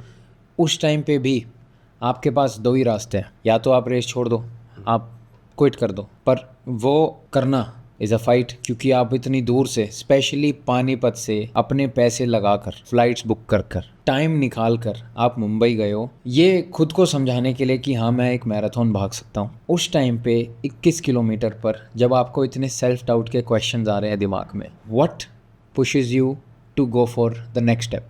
देखिए हमारे एंड्योरेंस एथलीट्स में एक सेइंग बड़ी फेमस है कि पेन इज़ टेम्परेरी, अचीवमेंट या glory is permanent. Yes sir. ठीक है ना, वो पेन टेम्परेरी है। जब आप 30 किलोमीटर तक किसी तरह पहुंचते हैं, आपको लगता है कि 1/4 हमेशा, जब इसमें 40 किलोमीटर या बड़े एंड्योरेंस स्पोर्ट्स करते हैं आप, ऐसे नहीं गिनना होता। 5 किलोमीटर हो गए, 35-37 किलोमीटर बाकी है, 10 हो गए, 20 हो गए, आपको हाफ मैराथन के बाद आप नेगेटिव काउंट करना शुरू कर दो। अरे 20 ही किलोमीटर रह गए, 18 ही रह गए, अच्छा। 42 थे, 30 हो गए, तो मैंने 12 ही किलोमीटर रह गए, हो अच्छा। जाएगा। वो 30 आप 21 के बाद अपने माइंड को उल्टा गिनना शुरू कर दो कि 11 ही किलोमीटर रह गए हैं, 10 हो गए, कोई बात नहीं, बीच में हाइड्रेशन स्टेशन पे पानी पीते हुए वॉक कर लो, हो जाएगा। 35 हो गए तो 5 किलोमीटर रह गए। फिर लास्ट में विजुलाइज, आप किसी भी एंड्योरेंस स्पोर्ट्स में आपको करना है तो आपके लिए क्या, आप फिनिश लाइन विजुलाइज करने लग जाते हैं। मेरी फर्स्ट फुल मैराथन है, फिनिश लाइन पे मुझे मेडल मिलेगा, एक अचीवमेंट होगी, मुझे कैसा फील होगा। मैंने 3 हाफ मैराथन की हैं, मुझे बहुत अच्छा लगा था, तो फुल मैराथन अचीव करके यहाँ पे मुझे कैसा लगेगा। तो आई स्टार्ट विजुलाइजिंग, मैं वो फिनिश लाइन देखना शुरू कर देता हूँ। वही मैंने पहले इवेंट में किया। हाँ। और इसको मैं आज तक फॉलो करता हूँ। अच्छा। आज तक फॉलो करता हूँ कि मैं जब ऐसा लगता है मेरे लिए डिफ़िकल्ट हो रहा है, आयरन मैन में भी जब मैराथन आती है लास्ट में, उसमें तो हम बात करेंगे अभी, तो मैं ये फिनिश लाइन विजुलाइज शुरू कर देता हूँ कि हाँ मतलब मेरे को वो अचीवमेंट होगी, मैंने ये चीज़ अचीव कर ली, मुझे मेडल मिलेगा, या ये होगा कि मैं टॉप 1% ऑफ वर्ल्ड पॉपुलेशन में आ जाऊँगा, तो कैसा फील होगा। ये सोचते हुए मैंने फिनिश लाइन क्रॉस की। फिनिश लाइन क्रॉसिंग पे आएंगे। तो जितना अभी आपकी बात से मुझे समझ आया, 21 से 30 या 35 किलोमीटर तक भी आप अपनी बॉडी को पुश करते हो, यू विजुअलाइज, ये जो नेगेटिव थॉट्स आते हैं, क्विटिंग के थॉट्स आते हैं, आप उनको इग्नोर करते रहते हो कॉन्स्टेंटली, कंसिस्टेंटली। और ये मैं बताना चाहूँगा कि ऐसा नहीं है ये थॉट्स 1 घंटे में एक बार आ रहे हैं आपको, ये आपको हर सेकंड आते हैं। मैं ये क्यों कर रहा हूँ, इस टाइम पे सर जैसा बता रहे हैं, खुद को समझाना, विजुअलाइज करना एक एथलीट के लिए यही बताता है कि उसकी ट्रेनिंग कैसी रही, उसने ट्रेनिंग में खुद को कितना ये समझाया। एक सेइंग मैं भी बोलना चाहूँगा सर, जो मुझे अभी रिसेंटली समझ आई है। पहले तो मुझे ये सब बातें लगती थी कि better be a warrior in a garden than a gardener in a war. Right. अब सर 35 किलोमीटर पे आप आ गए, 35th किलोमीटर पे, तो 35th किलोमीटर पर मुंबई मैराथन के रूट पे एक एलिवेशन आती है, पैडर रोड, जिस पे आप जाते समय गए थे। जिस पे आप जाते समय एक्साइटमेंट में गए थे, आपने कर ली। अब आप आ रहे हो, एलिवेशन का मतलब है it's literally a fly over in a wave. 2 high points हैं उसके, और 35th किलोमीटर पर अपनी पहली रेस में पहली बार आप फ्लाई ओवर पर रन कर रहे हो, टांगे एक्सट्रीमली गॉन होंगी, फटीग्ड होंगी।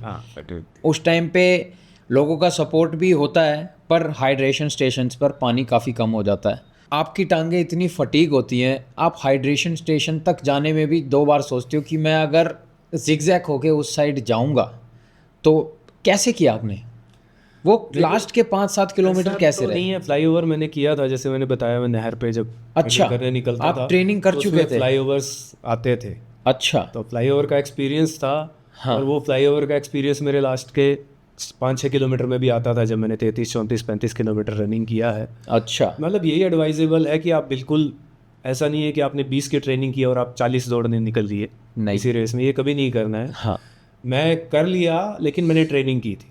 हाँ। मैंने वो 11 महीने ट्रेनिंग की थी, तो फ्लाईओवर की भी ट्रेनिंग की थी। ऑल्दो आपने ठीक कहा, ह्यूमिडिटी की वजह से उस टाइम फटीग काफ़ी हो जाता है मुंबई में, जो स्पेशली नॉर्थ इंडिया से लोग जाते हैं या ऐसी जगह से जाते हैं जहाँ वेदर उस समय अच्छा होता है। तो 35 किलोमीटर के बाद वही है कि फ्लाईओवर आ रहे हैं, दिमाग में यही था, कोई बात नहीं, फ्लाईओवर आ रहे हैं, फ्लाईओवर के ऊपर वॉक करो, वॉक करते हुए चढ़ो, रन करते हुए नीचे उतरो। अच्छा। ठीक है, तो इसी को फॉलो किया, फ्लाईओवर क्रॉस किए। फिर जब लास्ट का 3 किलोमीटर आ जाता है तो आपको फील होता ही है, सब जोश, आपको सब साइन बोर्ड्स लेके लोग दिखते हैं कि 2 किलोमीटर रह गया है, 3 किलोमीटर रह गया है, म्यूज़िक और ये सब लगने लग जाता है। तो आपको लगता है कि हाँ, अब आप फिनिश लाइन के करीब है। वाह सर। तो ये तो बाकी तो चलते ही रहेंगे, बस हो ही जाएंगे। ठीक, वॉक करो, रन करो, don't stop, keep moving. Keep तो मूविंग। यही बस दिमाग में मंत्र रहता है कि रुकना नहीं है, वॉक करना है वॉक कर लो, बीच में रन करना है रख कर लो, लेकिन चलते रहो। तो क्या टाइमिंग रही सर आपकी पहली मैराथन? 4 घंटे 54 मिनट में किए थी मैंने। 4 घंटे 54 मिनट। हाँ, वाह सर, तो अच्छी टाइमिंग रही, ये पूरा बहुत फिनिश लाइन ज़बरदस्त। क्रॉस कर दिया। सबसे इम्पोर्टेंट चीज़ है, ही रैन इज फर्स्ट मैराथन। आपकी क्या एज थी सर 2020 में? 2020 में आप मान लीजिए तब थी 6-7 minus 40 years. A 40-year-old, mostly people live a very slow life, a comfortable life. There is a family to take care of, there is a profession to contribute to. उस time पे marathon की training का time निकालना, marathon attempt करना, attempt करके finish करना is something we should all look up to. क्योंकि ये जितना ईजीली कंफर्टेबली बता रहे हैं, ये करने में उतनी आसान नहीं है। 40 साल की उम्र में अगर आप ऐसा कर पाओगे तो आप खुद को इनके जैसा बोल सकते हो। सर ये एक सच बात है, जब ये वैसी एज है people start to slow down, they are not considerate about their fitness, उन्हें अपनी हेल्थ का इतना ध्यान नहीं होता। लाइफ में वो कंफर्टेबल हो चुके होते हैं, स्टेबल हो चुके होते हैं। Running is not a stable sport, stability है ही नहीं, क्योंकि हमेशा आप ये चाहते हो कि मैं अब अपना नेक्स्ट डिस्टेंस, इससे ज़्यादा मैं खुद को कितना पुश कर सकता हूँ। तो उस एज में आपने मैराथन कंप्लीट की, उसका इम्पैक्ट आपकी लाइफ में कैसा रहा, आपकी फैमिली पर कैसा था, वो चीज़ आपके ऊपर क्या इम्पैक्ट कर रही थी कि ये चीज़ मैंने की है, इससे बहुत लोग मोटिवेट भी हुए होंगे, इंस्पायर भी हुए होंगे। क्या मैराथन कंप्लीट करके आपका थॉट प्रोसेस टोटली चेंज हो गया? How did you see things after completing your first marathon? देखिए, पहली मैराथन कंप्लीट करके बहुत ही अच्छा लगा। जैसे कि फ़िनिश लाइन की हमने पहले भी बात की थी, फ़िनिश लाइन के बाद किसी भी रेस के बाद ख़त्म करके बहुत ही अच्छी फीलिंग आती है। और जब साथ में आपका पार्टनर भी, मेरी वाइफ की फ़र्स्ट हाफ मैराथन थी, हाफ मैराथन कंप्लीट की थी, वी वेंट टुगेदर, तो बहुत ही अच्छा लगा। एज ए फैमिली हमने किया, और वो भी मेरी वजह से ही मोटिवेट होके इसमें रनिंग में आए थे। हाँ जी। उस समय, तो उस समय ये लगा कि जैसे सेल्फ डाउट्स आ रहे थे, हाँ। बीच में पेन भी फील हो रहा था, फटीग भी फील हो रहा था। ये इसी तरह की, ये अभी मैराथन की हम बात करें या कोई भी एंड्योरेंस स्पोर्ट्स की बात करें, तो ये लाइफ में ये चीज़ सिखाते हैं। जिस तरह से मैराथन में या एंड्योरेंस स्पोर्ट्स में या ट्रायथलॉन में या आयरन मैन में, इनमें बहुत सारी रुकावटें आती हैं, बहुत सारी बाधाएं आती हैं। Correct sir. थकावट भी होती है, फटीग भी होता है, कई बार मोटिवेशन नहीं होती, कई बार पूरी रिकवरी नहीं होती, आप प्रॉपर रेस्ट नहीं कर पाते। इसी तरह की रुकावटें लाइफ में भी आती हैं। लाइफ में भी अप्स एंड डाउन्स आते हैं। Life is never a smooth road, हमेशा सब कुछ अच्छा नहीं चलता रहता। आपको पर्सनल स्ट्रेस भी, प्रोफेशनल स्ट्रेस भी आते रहते हैं। तो आपको ऐसा नहीं है कि आप स्ट्रेस को आने से रोक सकते हैं। मैं हमेशा मेंटल हेल्थ को फिज़िकल हेल्थ के साथ प्रमोट इसीलिए करता हूँ कि जब आप फिज़िकली और मेंटली हेल्दी होते हैं, मेंटली स्ट्रॉन्ग होते हैं, तो आप उस स्ट्रेस को बेहतर ढंग से झेलने का या उसको बेहतर ढंग से डील करना सीख जाते हैं। सेम आप मैराथन में सीखते हैं कि आपका फटीग आया, आपको पेन हुआ, आपको परेशानी हुई, बट आपको उसको अच्छे ढंग से डील करना सीख गए। अच्छा ऐसा ही लाइफ में आपको करना होता है। सर, जैसे आपने फर्स्ट मैराथन 4 आवर्स 54 मिनट्स में की, ये एक कमेंडेबल टाइमिंग है। कोई पहली अपनी मैराथन भाग रहा है, उसको टाइमिंग के बारे में सोचना चाहिए। नहीं, टाइमिंग का कोई टारगेट नहीं हो सकता। जैसे मैंने कहा था, जब रनिंग स्टार्ट कोई करता है, अब दूसरे इंसान को देख के ये नहीं कह सकते कि बिल्कुल भी। मैं उसकी तरह भाग लूँ। हाँ, तो ये बहुत चीज़ सारी चीज़ें मैटर करती हैं। आपकी ट्रेनिंग, आपकी फिटनेस मैटर करती है, आपकी कार्डियक हेल्थ मैटर करती है, आपके जीन्स भी मैटर करते हैं, सब कुछ मैटर करता है। 3 घंटे में भी पूरे करते हैं लोग, 6.5 घंटे में भी पूरे करते हैं, बिल्कुल। पता है। तो टाइमिंग कट ऑफ 6.5 घंटे का होता है। तो ऐसा नहीं है, अब टाइम नहीं लेके चलेंगे, आप प्रॉपर हार्ट रेट के हिसाब से ही चलेंगे। मसल फैटिंग होना अलग चीज़ है, कार्डियक आप उसको कॉम्प्रोमाइज़ नहीं करेंगे, आप हट के हिसाब से ही करेंगे। जोन आपकी वही रहनी चाहिए। आप ऐसा नहीं कि जोन 5 में आप अगर लगा रहा 2 घंटे चल रहे हैं तो it's a warning sign, stop there. उसमें भागते रहना कोई ये नहीं है कि आप मुश्किलों से जीतना, वो कहने का मेरा ये मतलब नहीं है। हमेशा अपनी कार्डियक हेल्थ की ध्यान रखिए। कोई भी एंड्योरेंस स्पोर्ट्स, मैराथन ये करने से पहले आपको अपना हार्ट रेट का ध्यान होना चाहिए, आपका हार्ट का चेकअप भी होना चाहिए पहले एंड्योरेंस। बिल्कुल, nothing is more important than your life, so you have to be very cautious about it. ये तो हो गई अब मैराथन की बात। तो फिर हम अपने पहली आयरन मैन तक कैसे पहुँचे, हमें लेके चलिए वहाँ। आयरन मैन तक जैसे रनिंग का मेरा इंटरेस्ट हो गया था, मैराथनर भी हो गया था, एंड्योरेंस रनिंग स्टार्ट कर दी थी।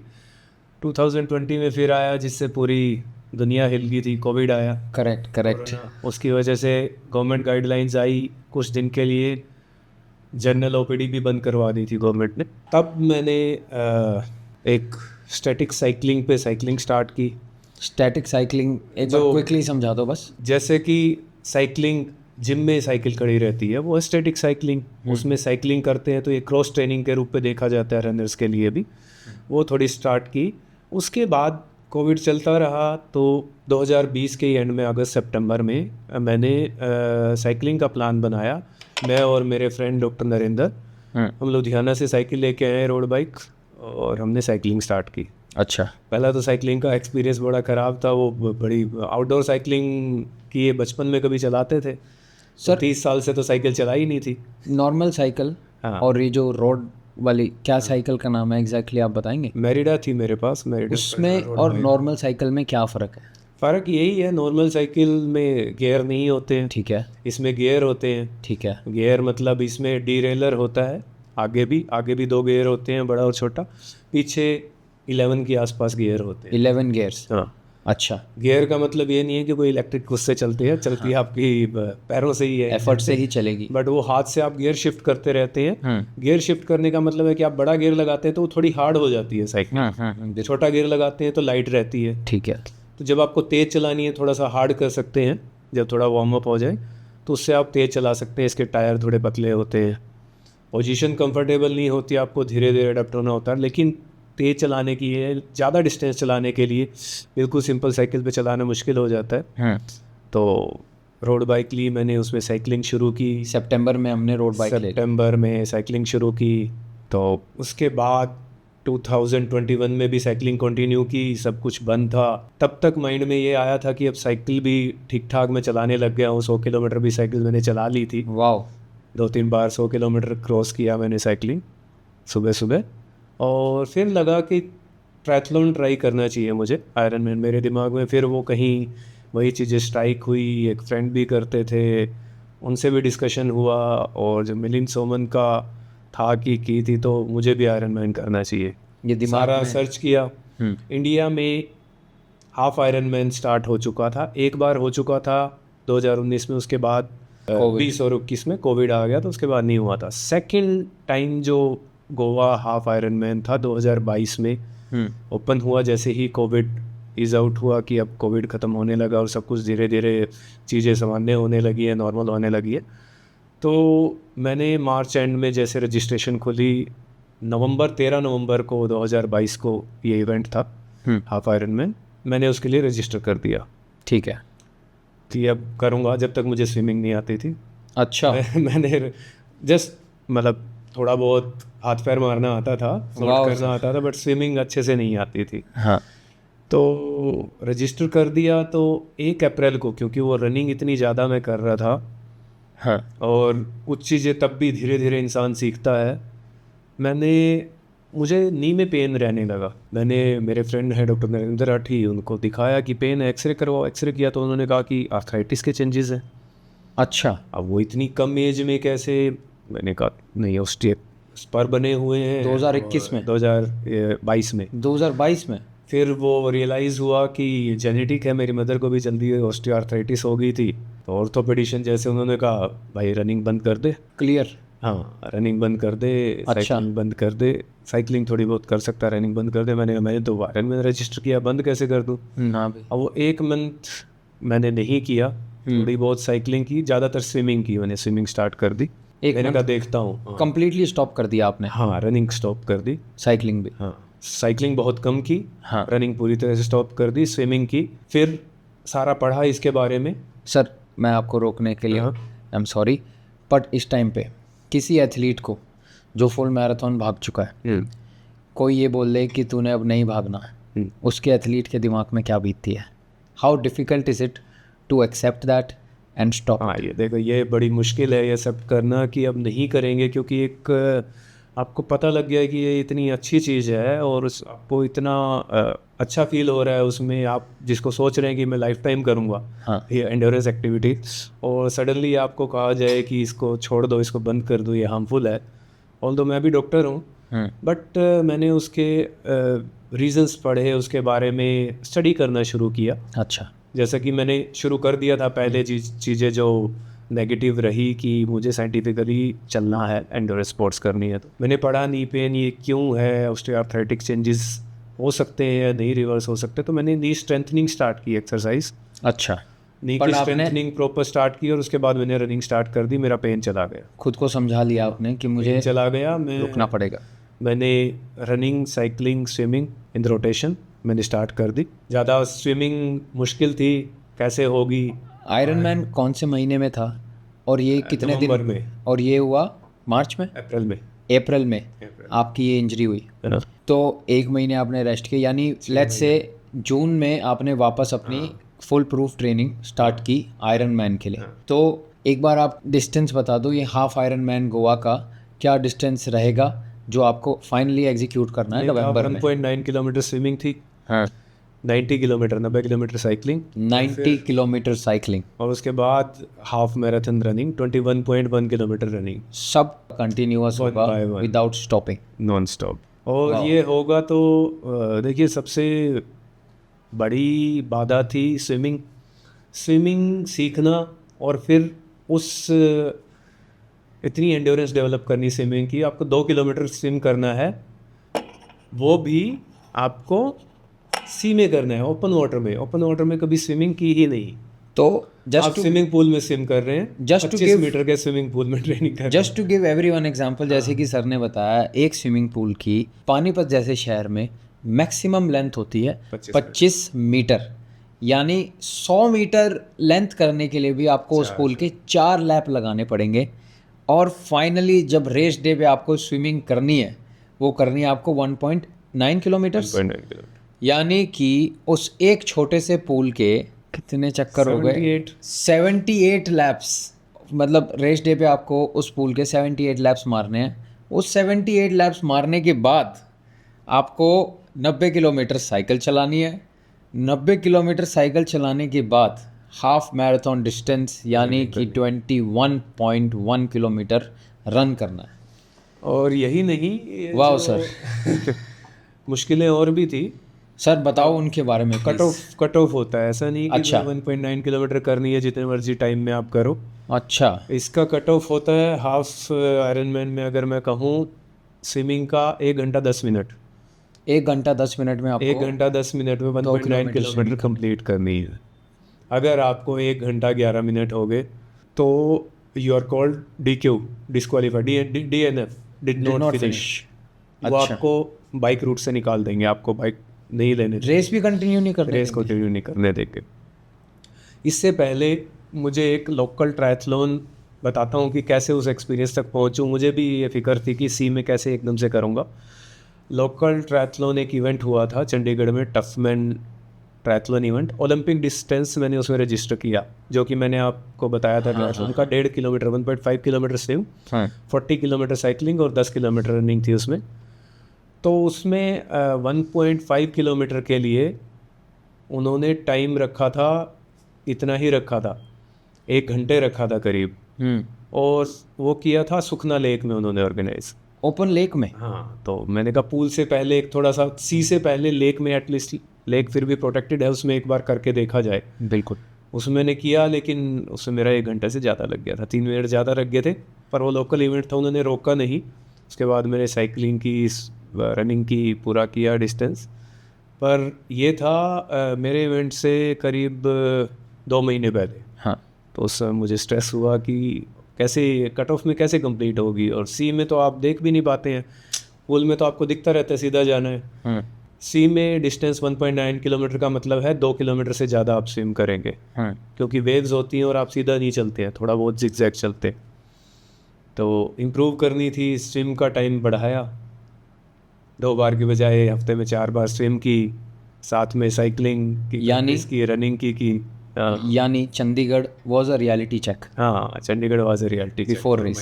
हाँ, बिफोर रेस। ये जो गोवा की आयरन मैन थी, तो इसमें जो साइकिल होती है, या क्या आयरन मैन वाले प्रोवाइड करते हैं, कैसे होता है इसका अपनी साइकिल खुद ले जानी लेट्स कवर होती है दैट आपको। क्विकली। हाँ। अच्छा, अपनी साइकिल खुद ले जानी होती जानी है, होती वो कैसे लेके जाता है कोई? वो फ्लाइट में लेके जाते हैं। अच्छा, हाँ, आपके साथ ही जाती है? हाँ, बैग में पैक कर देते हैं। बाइक शॉप जो रहती हैं, बाइक रिपेयर शॉप, वो एक बैग में, या बॉक्स होता है जो अपना कार्डबोर्ड बॉक्स होता है, उसमें पैक कर देते हैं। उसमें पैक करा के लेके गए थे। गोवा पहुंचते ही देखा 13 नवंबर का इवेंट था, 3 दिन पहले पहुंचे। वहाँ तो ह्यूमिडिटी कितनी होती है आपको पता ही है, बहुत ज़्यादा गर्मी। और गोवा में फिर हमारा रेस डे इवेंट आता है। बाकी हम प्रॉब्लम छोड़ दें तो रेस डे पे पहले स्विम किया, स्विम मेरा हो गया था 49 मिनट्स में कंप्लीट। वाओ। तो मैं बहुत खुश हुआ, सबसे पहले वही अचीवमेंट थी। जैसे स्विम फिनिश किया, हाँ। तो साइड में सभी ऑडियंस रहती है, वहाँ मेरी वाइफ वेव कर रही थी मुझे सपोर्ट कर रही थी। तो आप के देख बड़ा पाए अच्छा उनको? लगा। हाँ, मैं देख पाया बिल्कुल। अच्छा। तो देख के बड़ी खुशी हुई कि 49 एक बड़ा जो वो है हाँ। हिंड्रेंस है वो चली गई। ऑल्दो बड़ा डिफिकल्ट था, मैं साइटिंग नहीं कर पा रहा था। मैंने जब वॉच में देखा तो 2.1 किलोमीटर कर दिया था मैंने स्विमिंग डिस्टेंस, क्योंकि जिगजैग होने की वजह से। हाँ। तो 2.1 किलोमीटर हो गया था। उसके बाद वहाँ से रन करके आप जहाँ साइकिल वो ट्रांजिशन होता है, साइकिल पार्क वो करवाते हैं, वहाँ पे आपको साइकिल लेनी होती है और वहाँ से साइकिलिंग स्टार्ट करनी होती है। तो जो ये ट्रांजिशन का टाइम है, ये भी आपके टाइम में ही काउंट होता है। तो सर, जैसे आपने स्विमिंग ख़त्म की, आपको ये पहले ही बता दिया जाता है आपकी साइकिल यहाँ पार्कड है? हाँ, सब वो पहले बताते हैं। वो एक दिन पहले साइकिल डिपॉजिट करते हैं। हाँ। वो उनकी आयरन मैन जो ऑर्गेनाइजर्स हैं उनकी रिस्पॉन्सिबिलिटी होती है। आप संडे को इवेंट होता है तो सैटरडे मॉर्निंग आपको साइकिल डिपॉजिट कर दी होती है। और इसके कोई रूल्स भी हैं, ये हाँ, इसके साइकिल सब होनी rules चाहिए, हैं। सब रूल्स है।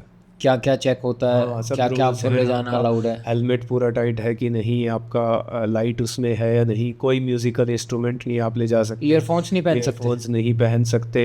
अच्छा। कोई ऐसी चीज़ नहीं ले सकते जो आपको अलग से एडवांटेज दे। शूज़ भी पर्टिकुलर होते हैं कि ये बैन है, ये नहीं है। अच्छा। तो सारे रूल्स होते हैं। Cut off individual cut off होता है। हाँ। स्विमिंग का अलग होता है, साइकिलिंग का अलग होता है, रनिंग का अलग होता है। टोटल मिला के भी कट ऑफ होता है। टोटल 8 घंटे 30 मिनट का टाइम होता है। स्विमिंग का 1 घंटे 10 मिनट होता है। साइकिलिंग का टोटल टाइम 4 घंटे 10 मिनट होता है, जिसके अंदर ख़त्म करनी होती है। और बचा हुआ टाइम आपका रनिंग में आप तो सर, मिला के आयरन मैन के लिए कोई एलिजिबिलिटी भी होती है, या कोई भी eligibility कर सकता है? आप कर सकते हैं। कोई भी कर कोई भी सकता है? कर सकते हैं अबव 18 ईयर्स। अच्छा, तो there is no 18 years. Compulsion कि आप एक मैराथन भाग के आओ? No, there is correct. ठीक है। स्विमिंग कंप्लीट हुई 49 मिनट्स में, साइकिलिंग तक आप पहुँचे, आप पूरे गीले होते हो? हाँ, साइकिलिंग में देखिए, साइकिलिंग में बड़ा मुश्किल वो होता है। पूरे गीले वही ट्रायथलॉन सूट होता है, सेम उसी में ही साइकिल उठा के चलते हैं। एक ट्रायथलॉन सूट का मतलब है एक ड्रेस होती है जो पहन के आप तीनों चीज़ें करते हो। ट्रायथलॉन सूट एक स्पेसिफिक है, वही पहन के आपको रेस अटेम्प्ट करनी है? स्विमिंग कर लेते हो, नहीं आप चेंज करना चाहो करो, इट्स योर टाइम, बट आपको अच्छा। टाइम सेव करना है ना। ओके। तो आप इसलिए ट्रायथलॉन सूट में करोगे, आप चेंज नहीं करोगे। अच्छा। ज़्यादातर एथलीट ट्रायथलॉन सूट में ही करते हैं। तो उसके बाद साइकिलिंग स्टार्ट हुआ। साइकिलिंग चैलेंजिंग, दो लूप थे 45 किलोमीटर के। हाँ। तो उसमें बड़ी एलिवेशन भी थी, विंड भी थी, और एलिवेशन इतनी थी कि आपको चलाना मुश्किल हो रहा था। सेकंड लैप में साइकिलिंग में ही आधे लोगों को क्रैम्प आ गए, वहाँ डीएनएफ हो गए थे। Sir sorry to break you, अब जैसे आप साइकिलिंग कर रहे हो हाँ। तो इसमें आप अपने न्यूट्रिशन का कैसे ख्याल रखते न्यूट्रिशन हो? आपका उसमें आपको रखना पड़ता है, या तो साइकिलिंग में, या उसमें एक आप न्यूट्रिशन बैग अटैच करते सकते हो साइकिल के जो आपके हैंडल बार के साथ। न्यूट्रिशन में क्या सब कुछ अलाउड है, खाना बाकी पीना? न्यूट्रिशन आपको आयरन मैन प्रोवाइड करते हैं, जैसे मैराथन में प्रोवाइड करते हैं Hydration रास्ते में। हाँ, यू कैन टेक हाइड्रेशन वहाँ से ले सकते हैं, हाँ। लेकिन नॉर्मली चलते चलते ही आपको पकड़ना होता है सब। रुकेंगे तो आपका टाइम बहुत लग जाएगा। अच्छा, चलते चलते ही हम लोग पकड़ते हैं, हाफ आयरन मैन हो या फुल हो, और बस you have to stretch your hand, आप करो और पकड़ो, आ गया चलते हाथ में। चलते खाओ और चलो। अच्छा, तो यही चलना होता है। सेकंड लैप में जैसे मैं बताऊं, मुझे भी क्रैम्प आ गया था। तो क्रैम्प कहाँ पे आया आपको? क्रैम्प काफ में क्रैम्प आ गया। काफ हाँ, में? क्योंकि वो बहुत painful इतनी होता है। ज़्यादा वहाँ ह्यूमिड होती है, इतनी ह्यूमिडिटी होती है कि वहाँ डिहाइड्रेशन होती है, जितना भी हाइड्रेट प्रॉपर कर नहीं पाते गोवा में। अच्छा, हाँ, तो क्रैम्प आया बड़ा, समहाउ पूरा करने वाला था मैं, उस चक्कर में पूरा कर दिया। करके जैसे क्रैम्प था, स्ट्रेच वगैरह किया, मेरे 2-3 मिनट एक्स्ट्रा लग गए ट्रांजिशन 2 में। हाँ। यानी कि जब साइकिल से रन पे था, फिर स्ट्रेच करके जब 1.5 किलोमीटर तक भी मेरे को क्रैम्प फील हो रहा था, उसके बाद थोड़ा वो ठीक हो गया मैंने, जैसे रन शुरू करने के बाद? नहीं सर, पहले आप ये साइकिलिंग से बताओ ज़्यादा मैं बताता हूँ आप। हाँ, कि आपने साइकिल 90 किलोमीटर चला ली, हाँ। कंप्लीट की। कंप्लीट की। कंप्लीट करने के बाद आप दिमाग में क्या सोच रहे थे कि अभी मेरे को भागना भी है, ये मैं? कंप्लीट करने के बाद ये सोच रहा था कि अब मैं हाफ आयरन मैन कंप्लीट कर लूँगा। अच्छा, मैं इतना मेंटली ये था कि पहला मेरा बैरियर था स्विमिंग। स्विमिंग के बाद साइकिलिंग। देखो इतने सारे ऑब्स्ट्रक्शन हो जाते हैं, साइकिल में पंक्चर हो जाए, you will have to repair yourself. Puncture कैसे लगाओगे आप साइकिल? पंक्चर आपको खुद लगाना पड़ेगा, सीखना पड़ेगा। अच्छा, हाँ, कहीं भी पंक्चर हो सकता तो है। आपको एक पंचर किट भी रखनी पड़ेगी पंक्चर अपने किट भी रखनी पड़ती है, ट्यूब भी रखनी पड़ती है एक्स्ट्रा। टायर की ट्यूब? ट्यूब भी, अगर ट्यूब अगर ज़्यादा कट गई, मान लो कट लग गया, रोड्स तो जैसे हैं वैसे ही है ना, हर जगह कंडीशन कुछ भी तो हो वो आप सकता खुद है, ही चेंज करोगे? वो खुद चेंज करोगे।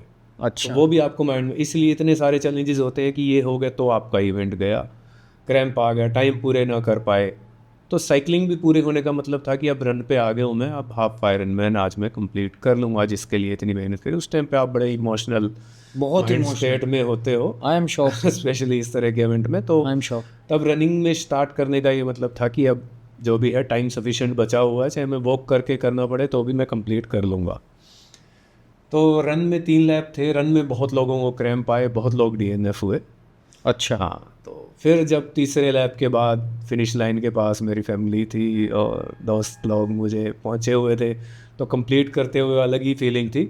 और सर, मैंने क्या लग 6 रहा घंटे 56 मिनट में कंप्लीट कर दी थी। Half iron man? हाँ, तो काफ़ी अच्छे टाइमिंग में फिनिश हुई थी, गोवा के हिसाब से Commendable। बहुत अच्छा टाइम था, तो तो बड़ा ही अच्छा फील हुआ। 2 kilometre swim, 90 kilometre run, cycle और सॉरी 90 किलोमीटर साइकिलिंग और हाफ मैराथन डिस्टेंस यानी 21 किलोमीटर भागना सर ने 6 घंटे 56 मिनट में कंप्लीट की, विच इज़ एक्सट्रीमली कमेंडेबल। यानी 2022 में ये ऐसी एज है, बॉडी को फिट रखना बहुत मुश्किल हो जाता है, बॉडी को पुश करना बहुत मुश्किल हो जाता है, पर इम्पॉसिबल नहीं है। इम्पॉसिबल, कोई भी कर सकता एग्जाम्पल आपके सामने। है, कोई भी कर सकता है अगर मिलने की। बेहतरीन सर, बेहतरीन। अब ये तो हुआ first iron man. I am sure first iron man की फीलिंग किसी भी और इवेंट के साथ कंपेरेबल है ही नहीं। वो एक अलग एक्सपीरियंस है जो पहली बार आपको एक्सपीरियंस हुआ होगा। लेकिन मैं आपको एक और फिर Please बताऊं कि फुल आयरन मैन, आप जैसे पूछना चाहते हैं फुल आयरन मैन में कैसे गया। ये आयरन मैन में, एक iron man is organising company एक तरह से। आयरन मैन का नाम ठीक है इसलिए दिया गया कि ये बहुत ही मुश्किल एंड्योरेंस स्पोर्ट्स है, ट्रायथलॉन। तो जो कंप्लीट करते हैं उन्हें आयरन मैन का टाइटल दिया जाता है लाइफ टाइम के लिए। लेकिन half iron man triathlon group में पूरा फेमस होता है, हाफ आयरन मैन करने वाले को आयरन मैन का टाइटल नहीं दिया जाता। अच्छा, वो टाइटल आपको फुल आयरन मैन करने के बाद मिलता है। ओके। जैसे कि हाफ मैराथन करके you don't become a marathoner, आप मैराथन पूरा करने के बाद बनते हो। तो आयरन मैन का टाइटल फुल आयरन मैन के बाद मिलता है। हालांकि तब नहीं सोचा था, तब वो खुशी थी पूरा करने की, लेकिन जैसे 2 महीने बीते, नेक्स्ट चैलेंज। जो साथ थे कुछ फ्रेंड्स बन गए थे ट्रायथलॉन में, तो उन्होंने कहा कि फुल आयरन मैन करते हैं। मैंने कहा फुल कैसे होगा, इससे पहले कि दिमाग ज़्यादा कुछ सोच पाए, जनवरी में सर्च किया, बार्सिलोना स्पेन में फुल आयरन मैन होना था 1 अक्टूबर को 2023 में। 23 में। अच्छा। तो जनवरी एंड में मैंने वो रजिस्टर कर दिया। मैंने कहा रजिस्टर कर दो। हाँ, तो रजिस्टर करते हैं तो पहली ये होती है आपकी इसकी मोटिवेशन इससे मिलेगी, Purpose है अब। टारगेट सेट हो गया, बाकी आपको आएगा कंसिस्टेंसी से। ठीक है, तो उसके बाद मैंने असली ट्रेनिंग शुरू की। तो full iron man is double of half iron man, सब कुछ डबल। सब कुछ डबल। 4 किलोमीटर स्विमिंग, 4 किलोमीटर से 180 किलोमीटर साइकिलिंग और फुल मैराथन डिस्टेंस यानी 42.2 किलोमीटर की रन, एक सीक्वेंस में, one after the other. Sir training इसकी कैसी रही और एग्जीक्यूशन कैसी रही? Let's cover that. ट्रेनिंग काफ़ी करनी पड़ती है इसकी, स्पेशली लास्ट के 3 महीने में। आपने मैनेज कैसे किया ये? देखिए, मैं सुबह उठ के सुबह 4:30 से 5 के बीच में मैं उठ जाता था। अभी भी, आज भी उठ जाता हूँ मैं 5 बजे। अच्छा। और सुबह उठ के ट्रेनिंग करता हूँ, सुबह भी ट्रेनिंग शुरू करता था। फिर अपनी ट्रेनिंग करके हॉस्पिटल, अपना पूरा दिन ओपीडी, वापस घर, फैमिली के साथ टाइम, और फिर ये repeat, same routine, day in day out, same routine repeat किया। इसमें 1 से वीक ऑफ लेते हैं रिकवरी के लिए, जैसा कि रिकवरी बड़ी इंपॉर्टेंट है। तो सर ट्रेनिंग की। जितना इजीली आप बता रहे हो, सबको ऐसा ना लगे कि सब कुछ सही चलता है लाइफ में। इसके बीच में काफ़ी बैटल्स आए होंगे, काफ़ी फाइट मारी होगी, डाउन्स भी आए होंगे। कोई ऐसी फेज़ आई हो ट्रेनिंग के बीच जो काफ़ी बैड थी, जिससे उभरने में आपको बैटल करना पड़ा, फाइट मारनी पड़ी? सब कुछ सही हुआ था ऐसा तो मैं नहीं मान ऐसा तो होता ही नहीं है। बहुत सारे फेसेस आए, बहुत सारे ऐसे फेसेस आए। जैसे जब साइकिलिंग की ट्रेनिंग करते थे, हाँ, तो पंक्चर हुए। आपको मान लीजिए आज 80 किलोमीटर साइकिल चलाने का प्लान है या 3.5 घंटे चलाने का प्लान है, आप 40 किलोमीटर पे पहुंच गए, 45 किलोमीटर पे पहुंच गए और पंक्चर हो गया। आप पंक्चर लगाते हैं, 10 किलोमीटर के बाद दोबारा पंक्चर हो जाता है, दूसरा पंक्चर। अच्छा। वो क्योंकि आप इतना अच्छा पंक्चर लगाना तो नहीं सीख पाते, उसमें टाइम भी लगा के पूरा रोड साइड आपको लगाना, पूरा स्ट्रगल। ऐसा भी हुआ है, 2 पंक्चर हुए हैं और फिर भी वो पूरी नहीं हो पाई राइड। फिर घर से वाइफ को या किसी को बुलाया है कि मुझे यहाँ से लेके जाओ, साइकिल रख के उसमें वापस भी लाए। या ऐसा भी है कि जब खुद पंक्चर नहीं सक्सेसफुल हुआ तो साइकिल लेके साइकिलिंग शूज़ में 4-4 किलोमीटर चले भी हैं साइकिलिंग शूज़ कि में वहाँ पे कोई पंक्चर वाला है वो रिपेयर कर देगा अगर खुद नहीं कर पाए। ऐसा भी बहुत बार हुआ है, उससे रिपेयर करवाया फिर वापस घर आए। तो साइकिलिंग शूज़ में चलना मुश्किल, बहुत मुश्किल होता है। अच्छा, ये मैंने कभी पहने नहीं। तो ये तो हुई पंचर की बात। क्या ये साइकिल में पंचर के बाद चलानी एफर्ट बहुत ज़्यादा हो जाता नहीं है? पाएगी, पूरी हवा चलती निकल जाएगी तो कितना चलेगी। उसका टायर पहले ही काफ़ी स्लिम होता है, हाँ, एक्सट्रीमली उसके बाद स्लिम। तो पूरी निकलने के बाद तो ट्यूब ही कट जाएगी ना अगर आप उसमें चलाएंगे तो। अच्छा। तो फिर तो घर तो नहीं पहुंच पाओगे, 40 किलोमीटर तो नहीं चला पाओगे, 1-2 किलोमीटर तो फिर भी चला लोगे, हाँ। क्योंकि वो तो रिम बच जाएगा। तो रिम में आप कितना चला लेंगे, वो और आपसे चल फिर नहीं पाएगी। तो ये साइकिलिंग के बहुत सारे स्ट्रगल रहे। स्विमिंग में 2 किलोमीटर तक ही मुश्किल था, 2 किलोमीटर से 4 किलोमीटर पहुंचना, ट्रेनिंग करना, वो एक वो कहाँ किया आपने? था पानीपत में ही ट्रेनिंग? पानीपत में ही किया, 25 मीटर स्विमिंग पूल में, बाल विकास पब्लिक स्कूल में मैं करता था ट्रेनिंग। हाँ। वहीं पे की पूरी ट्रेनिंग, अच्छा। पहले आयरन मैन के लिए। और जो एक बड़ा चैलेंज आया, देखिए बहुत सारे दिन ऐसे भी आए जब बिल्कुल मोटिवेशन नहीं थी, जब इवेंट नज़दीक आ रहा था या तब कैसे ड्यूरेशन किया? बढ़ रही थी। करेक्ट। मान लीजिए आपको 14-14 घंटे वीक में ट्रेनिंग करनी है, 14 आवर्स वीक है आपका ट्रेनिंग का। फिर आपको दिन में ओपीडी भी करनी है, फैटिक भी फील हुआ उस समय, मोटी ऐसा भी बहुत बार सुबह उठते थे कि मसल ऐसी है, ज़ीरो मोटिवेशन है। लेकिन एक ही चीज़ दिमाग था, मैं मोटिवेशन, देखिए आपको कुछ भी करना है, मोटिवेशन डेली नहीं मिलेगी, आज मिल जाएगी कल मोटिवेशन नहीं होगी। Correct sir. लेकिन डिसिप्लिन ज़रूरी है। एब्सोल्युटली। अगर आप डिसिप्लिन है, आप कंसिस्टेंट हैं, तो आप कुछ भी अचीव कर सकते हैं। मैंने अचीव किया, कोई भी अचीव कर सकता है। बट आप ये सोचें कि डेली आपको मोटिवेशन रहेगी तो ही आपको, पहले दिन मोटिवेशन मिल गई, आपने किसी को देखा, मैंने मिलिंद सोमन को देखा, किसी फ्रेंड को देखा, मुझे मोटिवेशन मिल गई। शायद कुछ लोग मुझे देख रहे होंगे, उससे मोटिवेट हो रहे होंगे, मैं भी यही चाहता हूँ। लेकिन आप जब करेंगे तो 4 दिन बाद, 5 दिन बाद वो मोटिवेशन डाउन हो जाएगी। मोटिवेशन हमेशा नहीं रहेगी, पर आपको डिसिप्लिन रखना पड़ेगा, आपको कंसिस्टेंट रहना पड़ेगा। लाइफ में किसी भी फील्ड में कुछ भी अचीव करना है, चाहे स्पोर्ट्स में, एंड्योरेंस स्पोर्ट्स में, या प्रोफेशनली, या किसी भी चीज़ में कुछ अचीव करना है, तो यही मंत्र है, be discipline, be consistent. Motivation आती जाती रहेगी। करेक्ट तो मोटिवेशन नहीं थी बहुत बार। इसके अलावा एक जो बड़ा साइकिलिंग का ड्रॉबैक है इंडिया में, मैं 1 अक्टूबर को मेरा इवेंट था फुल आयरन मैन, 1 अक्टूबर 2023, और बार्सिलोना में। 6 अगस्त 2023 में, यानी कि लगभग 6 हफ्ते पहले मैं साइकिल चला रहा था। और उस दिन 4 घंटे की राइड थी मेरी। मैं नीलोखेड़ी यहाँ से पहुँच गया था पानीपत से साइकिल चला के।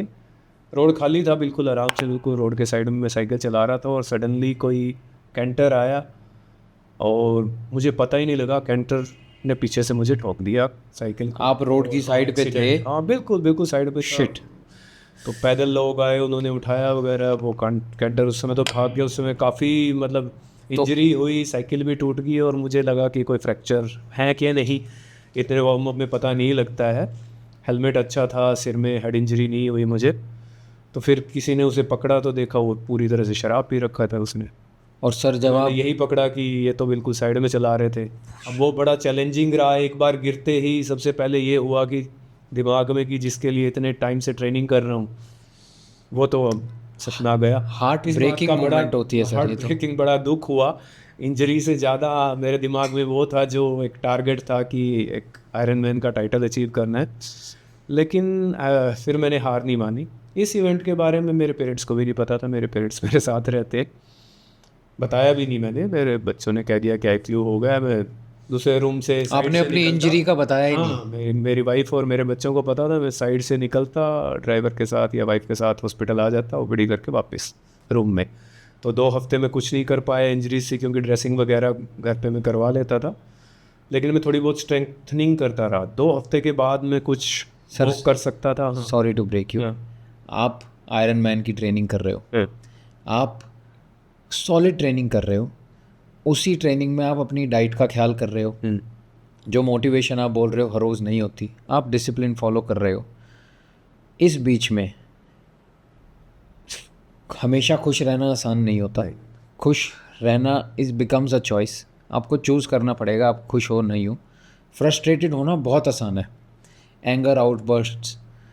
अब आप you are a doctor, you deal with patients of all types every day, तो उस फ्रस्ट्रेशन को चैनल आप कैसे करते थे, कैसे, क्या आप कंट्रोल करके रखते थे? और इस बीच आपको ये मेजर डाउनसाइड आई कि आपका एक्सीडेंट हुआ। ये एक एथलीट के लिए पूरा एंकर पॉइंट है, काफ़ी डिफिकल्ट फेस था।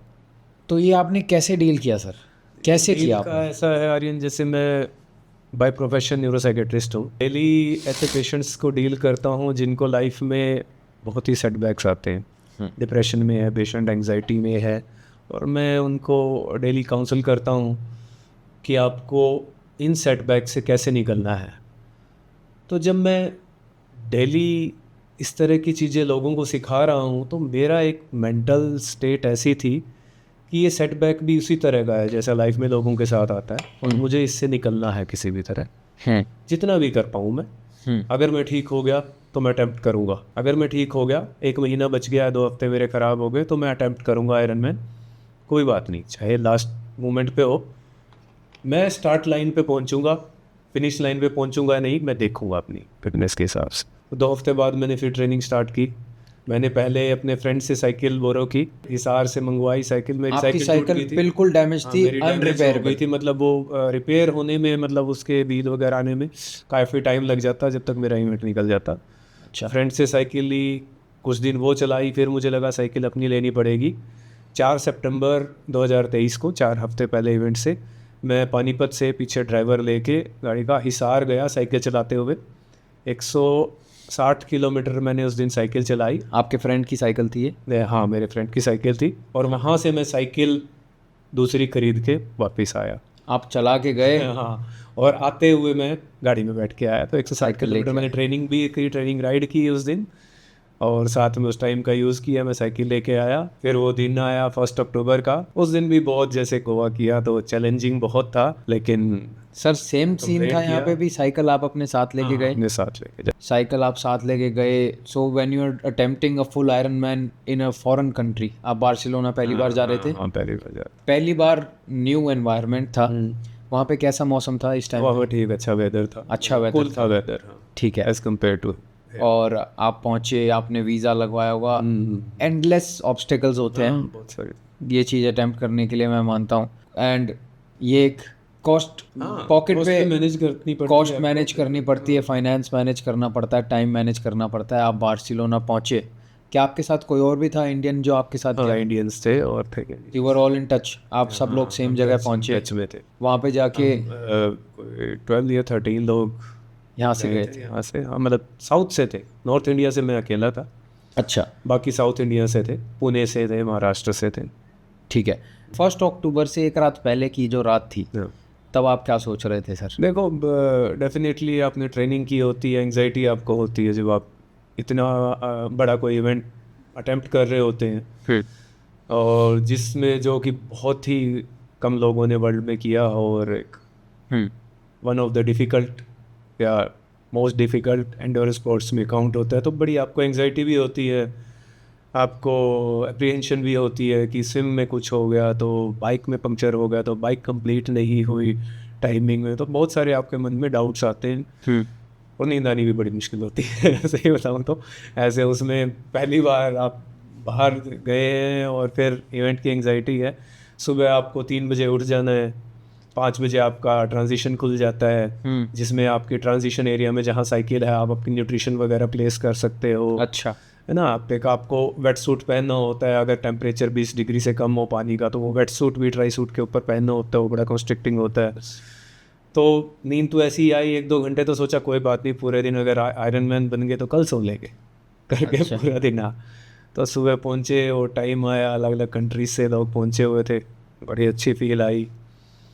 तो फिर बारी आती है इवेंट स्टार्ट होने की, तो इवेंट स्टार्ट हुआ, शुरू में बड़ी एंग्जाइटी होती है, 100-200 मीटर पानी में देखने में तो दिक्कतें बड़ी आई। 1-2 बार बोट भी पकड़ी मैंने। एक बोट है, यू कैन, अगर आप नहीं लग रहा है आपको, आप देख नहीं पा रहे हैं या ठीक डायरेक्शन में नहीं जा रहे हैं, you can raise your hand, हाथ उठा सकते हैं स्विमिंग करते हुए। बोट वहाँ रहेगी, आप बोट को हाथ लगा के अपने चश्मे ठीक कर सकते हैं या ब्रीथ ले सकते हैं। तो एक बार मैंने ऐसा भी ये किया, allowed है। लेकिन मूविंग बोट को नहीं पकड़ सकते हैं, स्टेबल बोट को, स्टेशनरी बोट रुक को। सकते हैं। ठीक है। अब अब 1 सेकंड वो रुका, एक बार मैंने चश्मे ठीक किए, फिर किया, तो करते हुए देखिए, सही बताऊं, एक ही लूप था 4 किलोमीटर का। सर, ये अभी कहाँ short पे में स्विमिंग लिखता हो हूँ। रही थी? सी में स्विमिंग हो रही थी। ओपन सी में? हाँ, open sea। Salty water? हाँ सर। सॉल्टी वाटर और स्विमिंग पूल में स्विमिंग करने में कितना मुश्किल, क्या डिफिकल्ट है? और क्या मुश्किल तो difference है? देखो बहुत सी हैं, अंडर करंट्स आते हैं, वेव्स आती है, जैसे विंड आती है, वेव आती है। आप मान लो, जैसे मैं उसी पे आ रहा था कि सिंगल लूप थी 4 किलोमीटर की। अच्छा, तो अब जब 2 किलोमीटर के पास हो जाते हो, ये सबसे लंबा जो आपका इस डायरेक्शन में थी जा रहे थे, तो ऐसा लग रहा था कि ये कभी ख़त्म ही नहीं हो रही है स्विमिंग। मैं ऐसा फील हो रहा था कब 4 किलोमीटर होंगे। और ऊपर से क्या है कि उस डायरेक्शन में अंडर करंट्स आ रहे थे, जा रहे एथलीट्स एफर्ट कर रहे थे आगे जाने के लिए, वो पानी उनको पीछे पुश कर रहा था, तो वो वाला कंप्लीट करना और ज़्यादा मुश्किल हो गया। Oh my God. तो वो बड़ा ये रहता है पूरे टाइम में होगा नहीं, और आपको स्विम कर रहे हो, आपको नहीं पता लगता कितना टाइम हो चुका है, स्पेशली इन सिंगल लूप। अच्छा, तो फिर जब कंप्लीट किया तो समहाउ पूरे एफर्ट में, और जब आप स्विम करके एकदम से खड़े होते हैं आप 1.5-2 घंटे के लिए पानी में, हॉरिजॉन्टल है, वहाँ से वर्टिकल खड़े होते हैं, तो एकदम से आपको डिजीनेस होती है। और अच्छा। हाँ, कि आपको कैसा फील हो रहा है। तो इसलिए कहा जाता है उससे पहले किकिंग थोड़ा सा इंक्रीज कर दो, ताकि ब्लड फ्लो थोड़ा टांगों में इंक्रीज होते। जैसे ही मैं खड़ा हुआ, थोड़ा सा ओरिएंटेशन सा नहीं बना कैसा, लेकिन फिर मैंने टाइम देखा, 1 घंटा 51 मिनट कुछ सेकंड थे। मैंने कहा चलो 2 घंटे 20 मिनट का टाइम था, चलो स्विम कंप्लीट हो गया, at least I am into next step. तो वो खुशी हुई। अब एक चीज़ बताना, आप 100%, आपकी बैटरी 100% पे थी स्विमिंग करने से पहले, आप कितने % पे आ चुके थे स्विमिंग करने के? देखो फील तो नहीं उस समय, लेकिन उस समय फील इतना हो रहा था कि जितना हार्ट रेट मेरा कभी ट्रेनिंग में गया नहीं उस समय, क्रॉस कर चुका था, हार्ट रेट काफ़ी बढ़ा हुआ था। चलो रन करके ट्रांजिशन में पहुंचे, वेट सूट उतारा, नीचे ट्राई सूट था, आप चेंज करते हैं, हेलमेट पहनते हैं, गॉगल्स, साइकिलिंग शूज़, ये सब। जब आप हेलमेट पहन रहे थे, हाँ, शूज़ पहन रहे थे, आपके दिमाग में क्या चल रहा? यही चल रहा था कि ठीक है, अब साइकिलिंग का टाइम है, अभी मैंने अगर 20 मिनट बचा लिए हैं, तो मेरे पास साइकिलिंग कंप्लीट करने के लिए 20 मिनट एक्स्ट्रा। नो डिस्ट्रैक्शन, आप म्यूजिक सुन नहीं सकते, म्यूजिक सुन नहीं सकते। What keeps you going? सब एथलीट्स ये मोटिवेशन ही रहती है कि आप जो इतने महीने की ट्रेनिंग है, उसमें यही लगता है कि आज शो अप करने का टाइम है, आज वो कंप्लीट करने का टाइम है जिसके लिए आप मेहनत कर रहे थे इतने टाइम। फिर साइकिलिंग स्टार्ट हुआ, साइकिलिंग में भी रहा, चैलेंजिंग रहा। साइकिलिंग पूरा हुआ, रन आया। कितनी देर में हुई 180 किलोमीटर साइकिलिंग से? 180 किलोमीटर साइकिलिंग मेरी हो गई थी 7 घंटे 4 मिनट में। और बाय चांस फर्स्ट इवेंट में Oh उनकी my मिस कैलकुलेशन से वो डिस्टेंस भी थोड़ा सा एक्स्ट्रा हो गया था, 183.5 किलोमीटर हो गया था उस समय साइकिलिंग का डिस्टेंस। सर जैसे आप स्विमिंग करते हुए एक हॉरिजॉन्टल पोजीशन में हो, साइकिलिंग करते हुए आप कंसिस्टेंटली बैठे हो, हिप्स पे बहुत ज़्यादा वो आता है ट्रॉमा, प्रॉपर मैं तो ये कहूँगा ट्रॉमा आता है देखो उन पे। ट्रेनिंग के बिना नहीं अडेप्ट कर सकते, वो इतनी ट्रेनिंग के बाद ही करते। अब आपने 180 किलोमीटर साइकिल चलाई, आपकी बॉडी की क्या कंडीशन रही फुल मैराथन अटेम्प्ट करने से पहले? ठीक थी, टायर्डनेस थी, बट जो स्विम में ख़त्म करके फील हो रहा था उससे फिर भी मुझे बेटर फील हो रहा था 180 किलोमीटर साइकिलिंग करने के बाद कि हाँ I can complete full marathon. मेरे दिमाग में ये था कि साइकिल पूरी होगी, क्योंकि सेकंड जैसा मैंने पहले भी बताया मेरे लिए हिंड्रेंस साइकिलिंग का था, क्योंकि इतने सारे रिस्क फैक्टर हो जाते हैं साइकिलिंग ना कंप्लीट। और मैंने देखा कुछ लोग जो हमारे साथ गए थे, बहुत सारे लोग, कुछ लोग स्विम में नहीं कंप्लीट कर पाए थे। अच्छा, मुझे बाद में पता लगा कुछ लोग साइकिलिंग में भी मैंने देखा कि उनका टाइमिंग ज़्यादा लग गया था, 7.5 घंटे से, तो वो कंप्लीट नहीं कर पाए थे टाइम से, वो भी DNF हो गए थे। तो DNF नहीं हूँ, मेरे पास टाइम है, अब इतना मैंने टाइम कैलकुलेट कर लिया कि मैं वॉक करके और अच्छा। रन करके मैं मैराथन कंप्लीट कर सकता हूँ। अच्छा, ठीक है, तो खुशी थी बड़ी। उसके बाद मैराथन पार्ट आया। मैराथन पार्ट में बहुत ज़्यादा पूरा 10 किलोमीटर के 4 लैप रहते हैं उस समय। सब आपको वहाँ बहुत ज़्यादा, जैसे मुंबई में आपने देखा है टाटा मुंबई मैराथन में, पूरा आपको पब्लिक आपको मोटिवेट कर रही होती है, देखो बाय योर नेम, नाम अच्छा। पढ़ के आपको बूस्ट कर रहे होते, तो बड़ा अच्छा माहौल रहता है। कोई और भी गया था फैमिली से आपके साथ? फैमिली से नहीं, बार्सिलोना कोई अकेले नहीं गया? मैं गया था। बाकी जो फ्रेंड्स मेरे गए हुए थे उनकी फैमिली से थे। एक फ्रेंड था, उसकी वाइफ, उनकी वाइफ भी थी। अच्छा, उन्होंने वीडियो फोटो वगैरह भी उन्होंने बनाए। ऑल्दो मतलब अनफॉर्चुनेटली वो DNF हो गया था। He was from Bhopal. अच्छा। अभी बाकी महाराष्ट्र से थे। तो जब कंप्लीट किया तो फिनिश लाइन पे इंडिया का फ्लैग लेके, सर ये तो आप पीक ही मोमेंट्स होती है। बता रहे हो। बिल्कुल मैं जानना चाहता हूँ कि मैराथन के बीच में कितनी बार सेटबैक्स आए? सेटबैक्स, देखो सेटबैक्स तो नहीं कहूँगा, बट जितना मैंने सोचा था उससे अच्छा ही मैराथन मैंने कर दिया इस सब के बाद। पहले यही था कि प्लान, देखो स्विमिंग और इतनी साइकिलिंग के बाद पूरा मैराथन भागना बड़ा मुश्किल होगा, तो मुझे ये था पहले 15 किलोमीटर 10 किलोमीटर जितना भी मैं कंटिन्यूसली भाग सकता हूँ भागूंगा। नेगेटिव स्प्लिट वाली स्ट्रेटजी नहीं चल सकती आयरन मैन में। हाँ। तो मैंने कहा करूँ उसको 10 से 15 पे ले गया, 15 से 20-21, चलो 20-21 हो गया है ठीक से टाइम में, बाकी इसके 21 में वॉक भी कर लेंगे। बिल्कुल फटीग्ड हो इस टाइम पे? हाँ फटीक था, भयंकर। फटीक था, अच्छा फटीक था।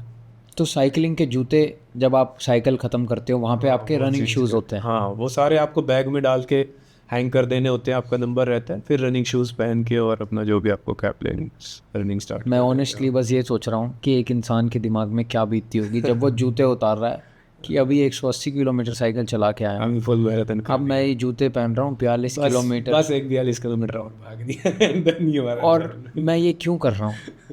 नहीं, ये आपका क्यों क्लियर होना चाहिए, जैसा आप क्वेश्चन पूछ रहे हैं। अगर आप इस तरह की चीज़ को अटेम्प्ट करते हैं तो you should know your why. अगर Yes, आपको sir. वाई क्लियर नहीं है तो आप 50 बार या 100 बार क्विट करेंगे, आप छोड़ेंगे ही, आप मैं नहीं सर- कर पाएंगे। अगर आपका वाई क्लियर है तो आप ज़रूर करेंगे, ठीक सर- है ना, ऐसी चीज़ अटेम्प्ट करने से पहले। तो वो क्लियर था मेरा, तो आई केप्ट गोइंग, चलते रहे, अपना लोअरों को भी मोटिवेट करते रहे। बट ये है आयरन मैन मैराथन में ये चीज़ है कि मैराथन पार्ट तक जब आप आते हैं, इतने घंटे आप वर्कआउट करते हैं, आप कुछ खाने लायक नहीं बचते, आप कुछ खा नहीं पाते, आप लिक्विड पे सर्वाइव करते हैं मैराथन में नॉर्मली। अच्छा, आप कुछ खा नहीं पाते मतलब? वो आप जेल्स या बाकी चीज़ें खा के आपका गट और अंदर इतना ज़्यादा वो हो जाता है, नोजेटिंग, या ये फीलिंग होता है कि डू नॉट फील लाइक कि कुछ खाऊंगा, मैं खा नहीं पाते एपेटाइट खत्म हो जाता है? कुछ। हाँ, आप पानी पी रहे हैं, इलेक्ट्रोलाइट्स ले रहे हैं, या आप एनर्जी ड्रिंक ले रहे हैं, इनसे ही ज़्यादा आपको मैराथन करनी पड़ती है।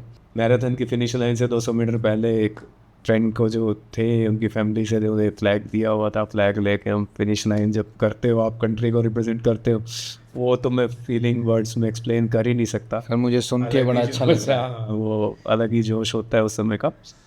और मैंने मैराथन 5 घंटे 4 मिनट में फिनिश करी। फर्स्ट आयरनमैन की। 14 घंटे 27 मिनट में मैंने फिनिश टाइम कर दिया, जबकि मुझे लगा था कहीं ना कहीं 15.5 घंटे तक तो कर लूँ। ये तो एक सर सैल्यूट है सर। बहुत अच्छा टाइमिंग रहा था और अलग ही फील थी। उसके बाद से तो देखो सर मैं ये बोलूँगा कि जिस तरह की आपकी जर्नी रही लाइफ में, ये पता होने के बाद कि आपकी बॉडी ये सब कंप्लीट करके it will take time to recover, ये अटेम्प्ट करना, अचीव करना और फिर से coming back on track and then not losing touch with it is commendable. ये हर कोई तो नहीं कर पाता, बहुत ही गिने चुने लोग हैं पानीपत में स्पेशली जिन्हें आयरन मैन के बारे में पता भी है। मुझे नहीं लगता कि जितनी इजीली, जितनी कंफर्टेबली आज आप ये बता रहे हो, आसान तो नहीं है, क्योंकि बहुत सारे फैक्टर्स इन्वॉल्व होते हैं, बहुत सारी चीज़ें इन्वॉल्व होती हैं। अपनी फैमिली को समझाना कि मैं ये करना चाहता हूँ, हर किसी को इट डजंट मेक सेंस कि ये क्यों करना है, पर हर किसी को आप समझा भी नहीं सकते, तो ये करना ही अपने में एक बहुत बड़ी अचीवमेंट है। मैं समझता हूँ ये आपको, जिसको भी आप ये बताते होगे, आपको ये वो बोलता ही होगा, लेकिन सच तो यही है कि अपने पैशन के लिए इंसान किसी भी एक्सटेंट तक जा सकता है। और मैं तो ये मानता हूँ कि human will is the only thing unbeatable in this world. हर किसी चीज़ को हराया जा सकता है, ह्यूमन विल को आप नहीं हरा सकते। ठीक है। अब एक बार आप ये बताओ, जैसे कि हाफ आयरन मैन है, फुल आयरन मैन है, एक नॉर्मल लेमैन कितनी कॉस्ट बियर करता है इन सब चीज़ों में एंटर करने के लिए, पार्टिसिपेट करने के लिए? देखिए रजिस्ट्रेशन कॉस्ट, सबसे ज़्यादा कॉस्ट जो है आपकी ट्रेनिंग है। मेरा कहने का मतलब है कि ट्रेनिंग जो आप करेंगे अच्छा, सबसे बड़ी बाधा वही है। मेन इन्वेस्टमेंट आपकी ट्रेनिंग होनी कॉस्ट चाहिए। इंसान कर सकता है 25-30 हज़ार की सेकेंड हैंड साइकिल लेके। अच्छा, 25-30 हज़ार की साइकिल से नॉर्मल सी साइकिल्स पे आयरन मैन कंप्लीट करते हैं। जो मैंने साइकिल ली थी वो भी कोई हाई एंड साइकिल नहीं थी, एल्यूमिनियम साइकिल थी। अच्छा, लोग कार्बन बाइक पे करते हैं, लोग ट्रायथलॉन बाइक पे करते हैं। अभी तक भी मेरे पास ट्रायथलॉन बाइक नहीं है। अच्छा, थर्ड आयरन मैन के लिए प्रिपेयर कर रहा हूँ। तो कॉस्ट आप कॉस्ट कटिंग कर सकते हैं। ठीक है, आप को किस तरह के होटल में स्टे कर रहे हैं। साइकिलिंग के लिए आप साइकिल कोई हाई फाई साइकिल मत लो, ट्रेनिंग अच्छी करो। अच्छा, हाई फाई साइकिल यही तो है कि आपको थोड़ा सा फास्ट कर देगी, हाँ, बट वो आप ट्रेनिंग से और ज़्यादा फास्ट हो सकते हैं। बिल्कुल सही कह जो रहे हो। फैक्टर्स आपको ट्रेनिंग में इम्प्रूव कर सकते हैं वो करो, तो ऐसा नहीं है कि बहुत ज़्यादा कॉस्ट आपको लगेगी। सर एक लमसम फिगर, लमसम मानिए आपको 2 लाख के आसपास के खर्चे में आप आयरन मैन कर सकते हैं। हाफ आयरन मैन भी और फुल आयरन मैन भी हाफ आयरन मैन तो इससे कम में ही कर सकते हैं। इंडिया में कर रहे हो आप? फुल आयरन मैन इंडिया में नहीं होती, इंडिया में नहीं होती, अभी तक नहीं स्टार्ट हुई, बाहर ही होती है। बाहर होती जैसे कि आपको साइकिल साथ ले जानी पड़ती है अपने लगेज के, इंटरनेशनल ट्रिप है है। तो वो भी एक एडिशनल कॉस्ट होती है, वो सब मिला के वो आप देखिए बोल रहे वो हो। जो आपको फ़्लाइट इस तरह से बुक करनी पड़ती है, जैसे जो आयरन मैन कुछ फ़्लाइट्स में आपको देते हैं free, you can carry your cycle free अच्छा, फ्री ऑफ कॉस्ट। या फिर ये है कि आपको लगेज में काउंट होती हैं कुछ एयरलाइंस, तो आपको जो साइकिल बैग है उसी में ही वो रखना होता है, और बाकी मिनिमल्स जो एथलीट के रहते हैं सिर्फ शॉर्ट्स और शूज़, वो आप शॉर्ट हैंड बैग शूज़, वो हैंड बैग में आप लेके जाते हो, अलग से कोई कैरी बैग नहीं। अच्छा तो ये चीज़ें आप सीखते हैं धीरे धीरे। अच्छा सर, फॉर एग्जांपल किसी को आयरन मैन अटेम्प्ट करनी है, पहला एक्सपेंडिचर रहेगा आपके इक्विपमेंट्स, शूज़, इक्विपमेंट्स, सूट्स, ये जो ट्रायथलॉन सूट है, सूट है, साइकिलिंग शूज़ है, और हेलमेट है, गॉगल्स है, और एक साइकिल है। सेकंड जो कॉस्ट एक्सपेंडिचर आपका इन्वॉल्व होता है वो आपका ट्रैवलिंग एक्सपेंडिचर है, रहने की, खाने की जगह का, ट्रैवल का। रजिस्ट्रेशन क्या रहती है सर आयरन मैन की? रजिस्ट्रेशन गोवा की 30 to 35,000 रहती है हाफ आयरन पर पर्सन की? अच्छा फुल आयरन मैन की 60 to 70,000 के बीच में रहती है। अच्छा, तो what is that one truth about fitness और success that most people don't want to hear, जो लोग सुनना नहीं चाहते? लोग सुनना ये नहीं चाहते कि आप एफर्ट कीजिए, अच्छा, ठीक है ना।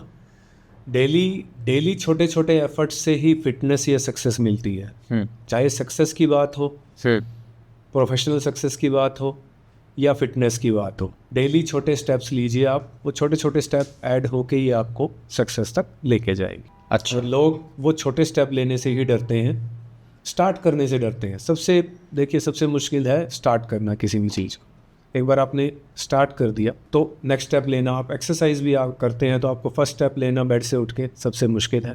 Dead of bed. और ये आपने लगा ही रखा है, तो आप फर्स्ट स्टेप ले लेंगे तो उसके बाद नेक्स्ट स्टेप आसान होते जाएंगे। Correct sir.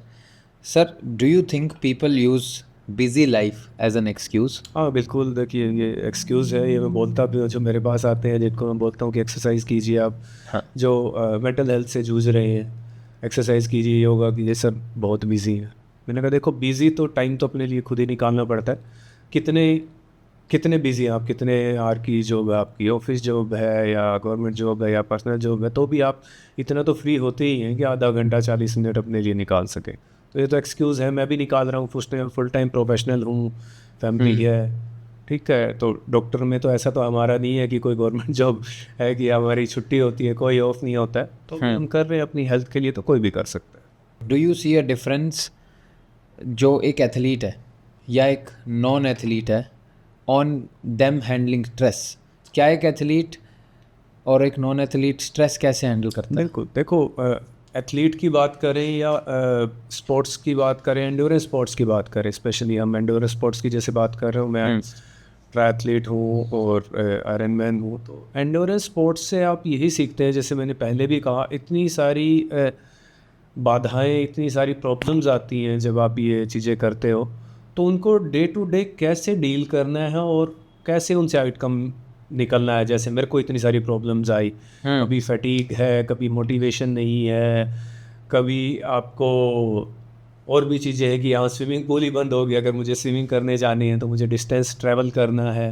तो इन सब चीज़ों से ओवरकम करके मुझे सुबह उठना भी है, मुझे उसके बाद ओपीडी भी करनी है, फैमिली फंक्शन है वो भी अटेंड करना है। तो जब इंसान स्पोर्ट्स पर्सन या एथलीट होता है, इन सब को ओवरकम करके अपनी रूटीन फॉलो करता है, तो नेचुरल लाइफ में भी ये चीज़ें सीखता है कि जो बाधाएं या जो प्रॉब्लम, जो समस्याएं लाइफ में आती हैं आपकी, हम उनको ओवरटेक करके कैसे स्ट्रेस को कोप कर सकते हैं और कैसे स्ट्रेस से बाहर निकल सकते हैं, ये सीखता है इंसान।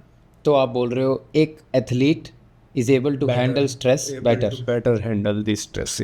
सर अब जैसे आपने फुल आयरन मैन 23 में कंप्लीट किया, फिर नेक्स्ट आयरन मैन कौन सा कंप्लीट किया? 25 में हैम्बर्ग में किया फुल आयरन मैन पिछले साल ही। आई एम श्योर वो भी अमेजिंग रहा होगा। वो 12 घंटे 21 मिनट में मैंने पूरा, वो 12 घंटे 21 मिनट में किया। वैसे इम्प्रूव 2 आवर्स तो काफ़ी ज़्यादा इम्प्रूवमेंट, बहुत ज़बरदस्त। तो 25 से पहले 24 में भी शायद आपने 24 में मैंने हाफ आयरन मैन किया है बहरीन में। अच्छा, बहरीन में हाफ आयरन मैन किया वो मैंने। वो कितने टाइम में किया? वो 6 घंटे 29 मिनट में।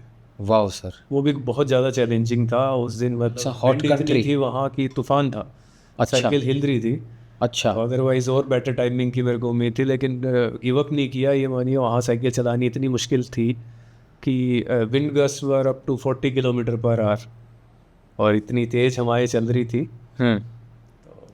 काफ़ी डिफ़िकल्ट था, लेकिन अच्छा रहा। वो सब साइकिलिंग के बाद मैंने उसमें सब 2 आवर हाफ मैराथन की। वाओ, तो 6 घंटे 29 मिनट में, 1 घंटे 59 मिनट में मैंने हाफ मैराथन की। Sir crazy sir, next level है। और अब आप जो आयरन मैन की ट्रेनिंग कर रहे हो, थोड़ा सा आप उसके बारे में बताओगे, वो कहाँ पे है? आयरन मैन कोपनहेगन है, कोपनहेगन में ये 16 अगस्त को है, 16 अगस्त 2026। अच्छा, हाँ, उसके लिए ट्रेनिंग कर रहा हूँ। कैसी चल रही है? ठीक चल रही है, अभी ट्रेनिंग का मेन पार्ट अब स्टार्ट होगा। अच्छा, तो अभी I mean week 8 of training, 24 week की टोटल दिखे तो 16 वीक बाकी हैं, फुल इम्पोर्टेंट 16 वीक बाकी हैं। तो 16 वीक में देखते हैं कैसी जाती है ट्रेनिंग। ये फुल आयरन मैन रहेगी? हाँ, ये फुल आयरन। तो आपने इसकी ट्रेनिंग कब स्टार्ट की थी? 7 हफ्ते हो गए हैं। 24 वीक का ब्लॉक एक लेके चला था कि 24 वीक में करनी है ट्रेनिंग। जैसे आपने आज तक इतने आयरन मैन अटेम्प्ट किए, आपने कोई कोचिंग ली किसी से या you train yourself? Online coaching plan लिया है, कोचिंग तो नहीं ली, वैसे कम ही होते हैं, मैं एडवाइस नहीं करूँगा, लेकिन अपनी अपनी वो है। हाँ, 1% लोग ये होते हैं ऐसे, ज़्यादातर लोग कोचेज़ के साथ ही करते हैं ट्रेनिंग, क्योंकि अच्छा, मुश्किल हो जाता है ये सारा बैलेंस बनाना, आप कहाँ जा रही है आपकी ट्रेनिंग। मैंने ऑनलाइन कोचिंग प्लान एक लिया था, बस उसको मैं फॉलो करता हूँ। अच्छा, एक प्लान है उसके लिए आप बहुत ज़्यादा मोटिवेटेड होने चाहिए, उस प्लान को बस फॉलो करता हूँ मैं। अच्छा, ऑनलाइन अवेलेबल है वो। तो आज तक जितने आयरन मैन आपने अटेम्प्ट किए, जितने मैराथन्स अटेम्प्ट किए, ये आपने खुद ही अपनी ट्रेनिंग प्लान की sir this is commendable, thank you. क्योंकि without coach going in the right direction you face more failures. मैंने पढ़ा भी है काफ़ी, देखो साइंटिफिकली नॉलेज गेन की है इन सब के लिए, वो नॉलेज को भी साथ में मैं यूज़ करता हूँ ट्रेनिंग। अच्छा, और जो प्लान जितना हो सकता है, जितना मैक्सिमम हो सकता है विदाउट एनी इंटरप्शन, कोई फैमिली फंक्शंस या कुछ आ जाता है तो अलग बात है, मैं फॉलो करने की कोशिश करता हूँ। बट आप क्या रिकमेंड करोगे कोई अब इन सब फील्ड्स में अगर एंटर किया क्या आई विल उसको रिकमेंड कि कोच लेके कीजिए, कोच लेके कीजिए? आप बेटर परफॉर्म कर पाएंगे। अच्छा, करेक्ट सर, क्योंकि इतना पैशनेट आपकी तरह हर कोई तो नहीं हो सकता, है ना? What should a beginner avoid in the first 6 months? Either he is training for a long run, marathon, iron man, half marathon, पहले 6 महीने पहले 6 क्या महीने अवॉइड में करना चाहिए? जो अवॉइड करना है, गोइंग आउट टू फास्ट। सबसे बड़ी मिस्टेक यही होती है, अच्छा, चाहे रनिंग इवेंट्स में मान लो या एंड्योरेंस इवेंट्स में मान लो। इवेंट्स के टाइम भी लोग इवेंट के जोश में बहुत फास्ट स्टार्ट कर देते हैं। सेम ट्रेनिंग में जोश में अच्छा लगा, 5 किलोमीटर 10 किलोमीटर किया, डिस्टेंस बहुत जल्दी बढ़ा देते हैं। बहुत जल्दी डिस्टेंस बढ़ाएंगे, बहुत जल्दी बहुत ज़्यादा अचीव करने की कोशिश करेंगे, you will and up with injuries. अच्छा, आपको इंजरी होगी। इसीलिए वो जो 10% रूल मैंने बताया कि 10% इंक्रीज़ करो हर हफ्ते इंटेंसिटी में, और शुरू में जाओ बाय टाइम। डिस्टेंस का टारगेट नहीं रख सकते, आपको इतना टाइम ग्राउंड पे बिताना है, इतना टाइम एक्सरसाइज करनी है। आप फास्ट धीरे धीरे अगर साइंटिफिकली ट्रेनिंग करोगे तो होते जाओगे, फिटनेस आप गेन करते जाओगे, फास्ट होते जाओगे और बेटर होते जाओगे। आजकल सोशल मीडिया पर ये चीज़ें सब शोकेस करते हैं कि वो इतनी रन भागे, स्ट्रावा का यूज़ काफ़ी बढ़ चुका है। तो मेरी उम्र के जो हैं, जनरेशन जेड है, जो जनरेशन जी है, they get influenced by the numbers. ये मैराथन इतनी जल्दी भागा, उससे एक बच्चा या मेरी उम्र का या मेरे से कम या मेरे से बड़ा या आपकी एज का, उन सब चीज़ों से कैसे बचे? देखिए, वही बचना है कि जब आप मैराथन करते हैं, रनिंग करते हैं, अगर आप मैराथन पूरी कर लेंगे कभी भी किसी भी एज में, तो आप वर्ल्ड के 1% से भी कम में आ जाएंगे। ऑलरेडी आप 1% पॉपुलेशन से भी कम में आ चुके हैं। 1% लोग भी वैसा नहीं करते हैं, वो it's self is an achievement. तो आप खुद को किसी और से कंपेयर नहीं कर सकते हैं, ठीक है? इसलिए कंपेयर नहीं करना है, नंबर्स कुछ नहीं है। आप कर रहे हैं खुद को अपने से बेटर करने के लिए। I am better today than I was yesterday. Correct, ये मेरा मंत्र रहता है, यही हर एथलीट का या हर स्पोर्ट्स पर्सन का, हर एंड्योरेंस एथलीट का जो शुरू कर रहे हैं स्टार्टिंग में या बाद में भी यही मंत्र रहना चाहिए कि आप खुद को खुद से कंपेयर करें। क्या आप कल से आज बेटर हैं? अगर आप बेटर हैं तो यू अचीव योर टारगेट। आप खुद को दूसरे से बेटर नहीं कर सकते। There should be healthy competition, not go with numbers कि भाई इसने 2 घंटे में किया है तो मुझे 2 घंटे में करना ही है। हो सकता है 2 घंटे में करने के लिए मैंने जब 2 घंटे में हाफ मैराथन करी, अब लोग देख के कहे कि इसने करी मैं भी करूँगा। हो सकता है मैंने इससे पहले 50 में हाफ मैराथन भागी हो, जिन्हें मैंने स्ट्रगल किया हो, क्रैम्प आए हो, मैंने वॉक भी किया हो, तो धीरे धीरे इम्प्रूव किया। Don't follow numbers. हाँ, आप टाइम दीजिए, खुद से बेटर कीजिए, डेली थोड़ा थोड़ा इम्प्रूव करते जाएंगे तो आप सक्सेसफुल भी होंगे और इंजरी से भी बचे रहे। जितना मैं आपकी बात से समझा, आप ये बोल रहे हो कि don't always see the outcome.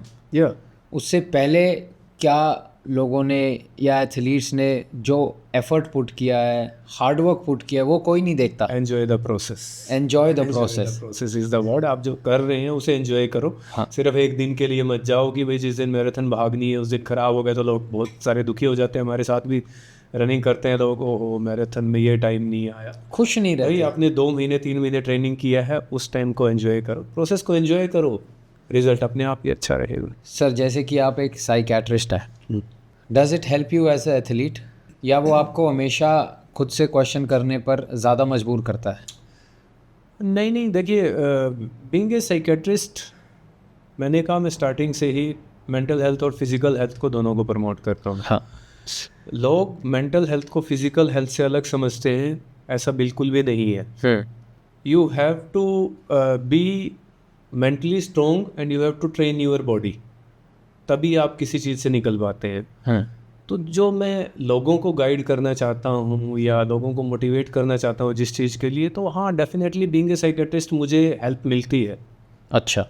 क्योंकि जो मैं औरों को गाइड कर रहा हूँ मैं उसको फॉलो करूँगा तभी मैं ठीक ढंग से उसकी प्रॉब्लम सॉल्व कर पाऊँगा।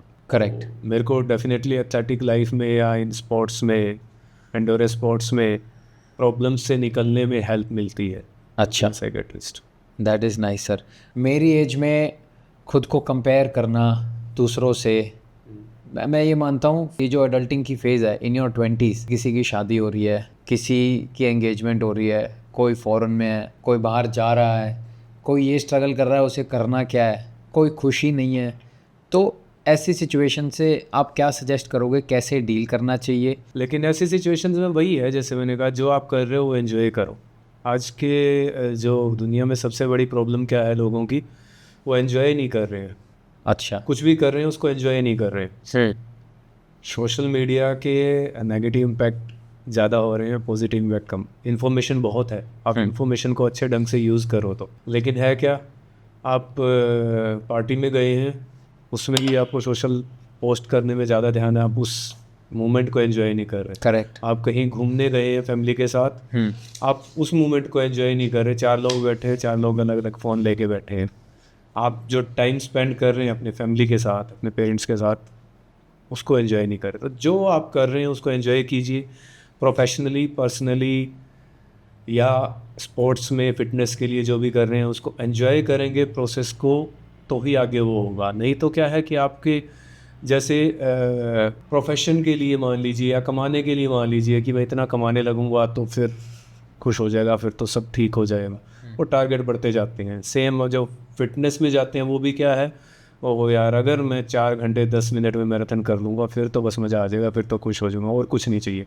फिर वो 4 घंटे का टारगेट हो जाता है, 3 घंटे 50 का हो जाता है। वो दुखी रहते हैं, दुखी नहीं रहना है। 4 घंटे 20 मिनट में कर रहे हैं, 5 घंटे में भी कर रहे हैं, 6 घंटे में भी कर रहे हैं, तो आप दुनिया के 1% में हैं, आप खुश रहिए, आप वो प्रोसेस को एंजॉय कीजिए। इच्छाएं तो कभी ख़त्म नहीं होगी। सुबह 10 किलोमीटर भाग के गए हैं, उसको एंजॉय करो, सबसे अच्छा टाइम है आपका, ठीक है ना। इच्छाएं कभी ख़त्म नहीं होती, तो लाइफ में भी वही है, आप जो कर रहे हैं उस प्रोसेस को एंजॉय कीजिए तो सब कुछ अच्छा ही रहेगा। एंड जैसा आपने कहा, keep reminding yourself your why. Yes. अब मैं आपका ऑलरेडी काफ़ी टाइम ले चुका हूँ, आपको भी सर लेट हो रहा है, बात तो बहुत है करने के लिए, पर we will find another time for it for sure. ये एंड्योरेंस स्पोर्ट्स जो हैं, रनिंग, आयरन मैन की, इस पे करेक्ट इन्फॉर्मेशन और candid real on ground information बहुत कम है, स्कैटर्ड बहुत ज़्यादा है।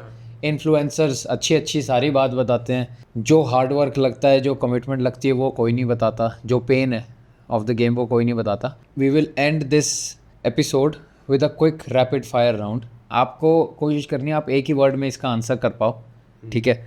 मॉर्निंग रन्स या night runs? Morning runs. Music और साइलेंस? साइलेंस। पेन और boredom, what's worse? What's worse? I would say boredom. Boredom is worse. Boredom is worse. Okay. One word for running? Running, joy. Joy. Your mantra during tough times? Look forward because time will change. One word for discipline? Discipline, consistency. तो आप ये बोल रहे हो discipline और consistency are directly proportional. Correct. One habit everyone should build? 40 minutes for yourself every day? Every day. उसमें क्या करें? उसमें कुछ भी करो आप, अपना मतलब कि माइंडफुलनेस करो, मेडिटेशन करो, योगा करो, एक्सरसाइज करो, एटलीस्ट 40 मिनट्स। गैजेट से दूर? 40 गैजेट से दूर, फ़ोन से दूर? नहीं। Should a person run for peace और performance? For peace. For peace. What keeps you going? I said, मैं इसमें एक वर्ड मैं नहीं, एक बीच में बोलूँगा, मैंने बताओ चूज़ please। किया था silence. Yes. Silence and music. हाँ। मैक्सिमम लोग म्यूजिक लेके, वो यही पर्पस था।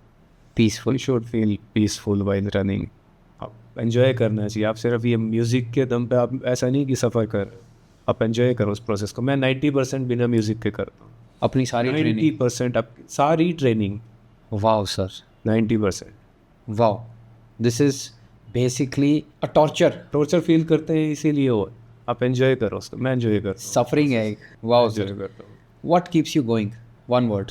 The happiness I feel while doing these things. Wow sir, wow. So let's call it a day for today.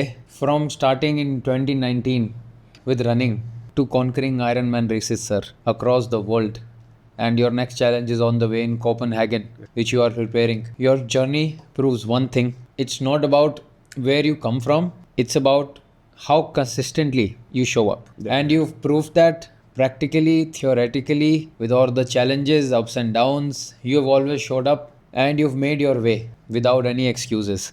Thank you, sir, for your time, for reminding me, especially me and us, that discipline can truly redefine yourself. You can always reshape everything if you have discipline in life. Today, you have inspired me so much that I will take a lot with myself from today. This is not just कि आपको मैंने बुलाया, मैं इसलिए बोल रहा हूँ क्योंकि I think I relate with you for the passion for fitness. तो sir in future we will try to run Definitely. Training साथ में करने की कोशिश करेंगे. You have a very busy day lined up, but thank you so much for your time and your valuable knowledge.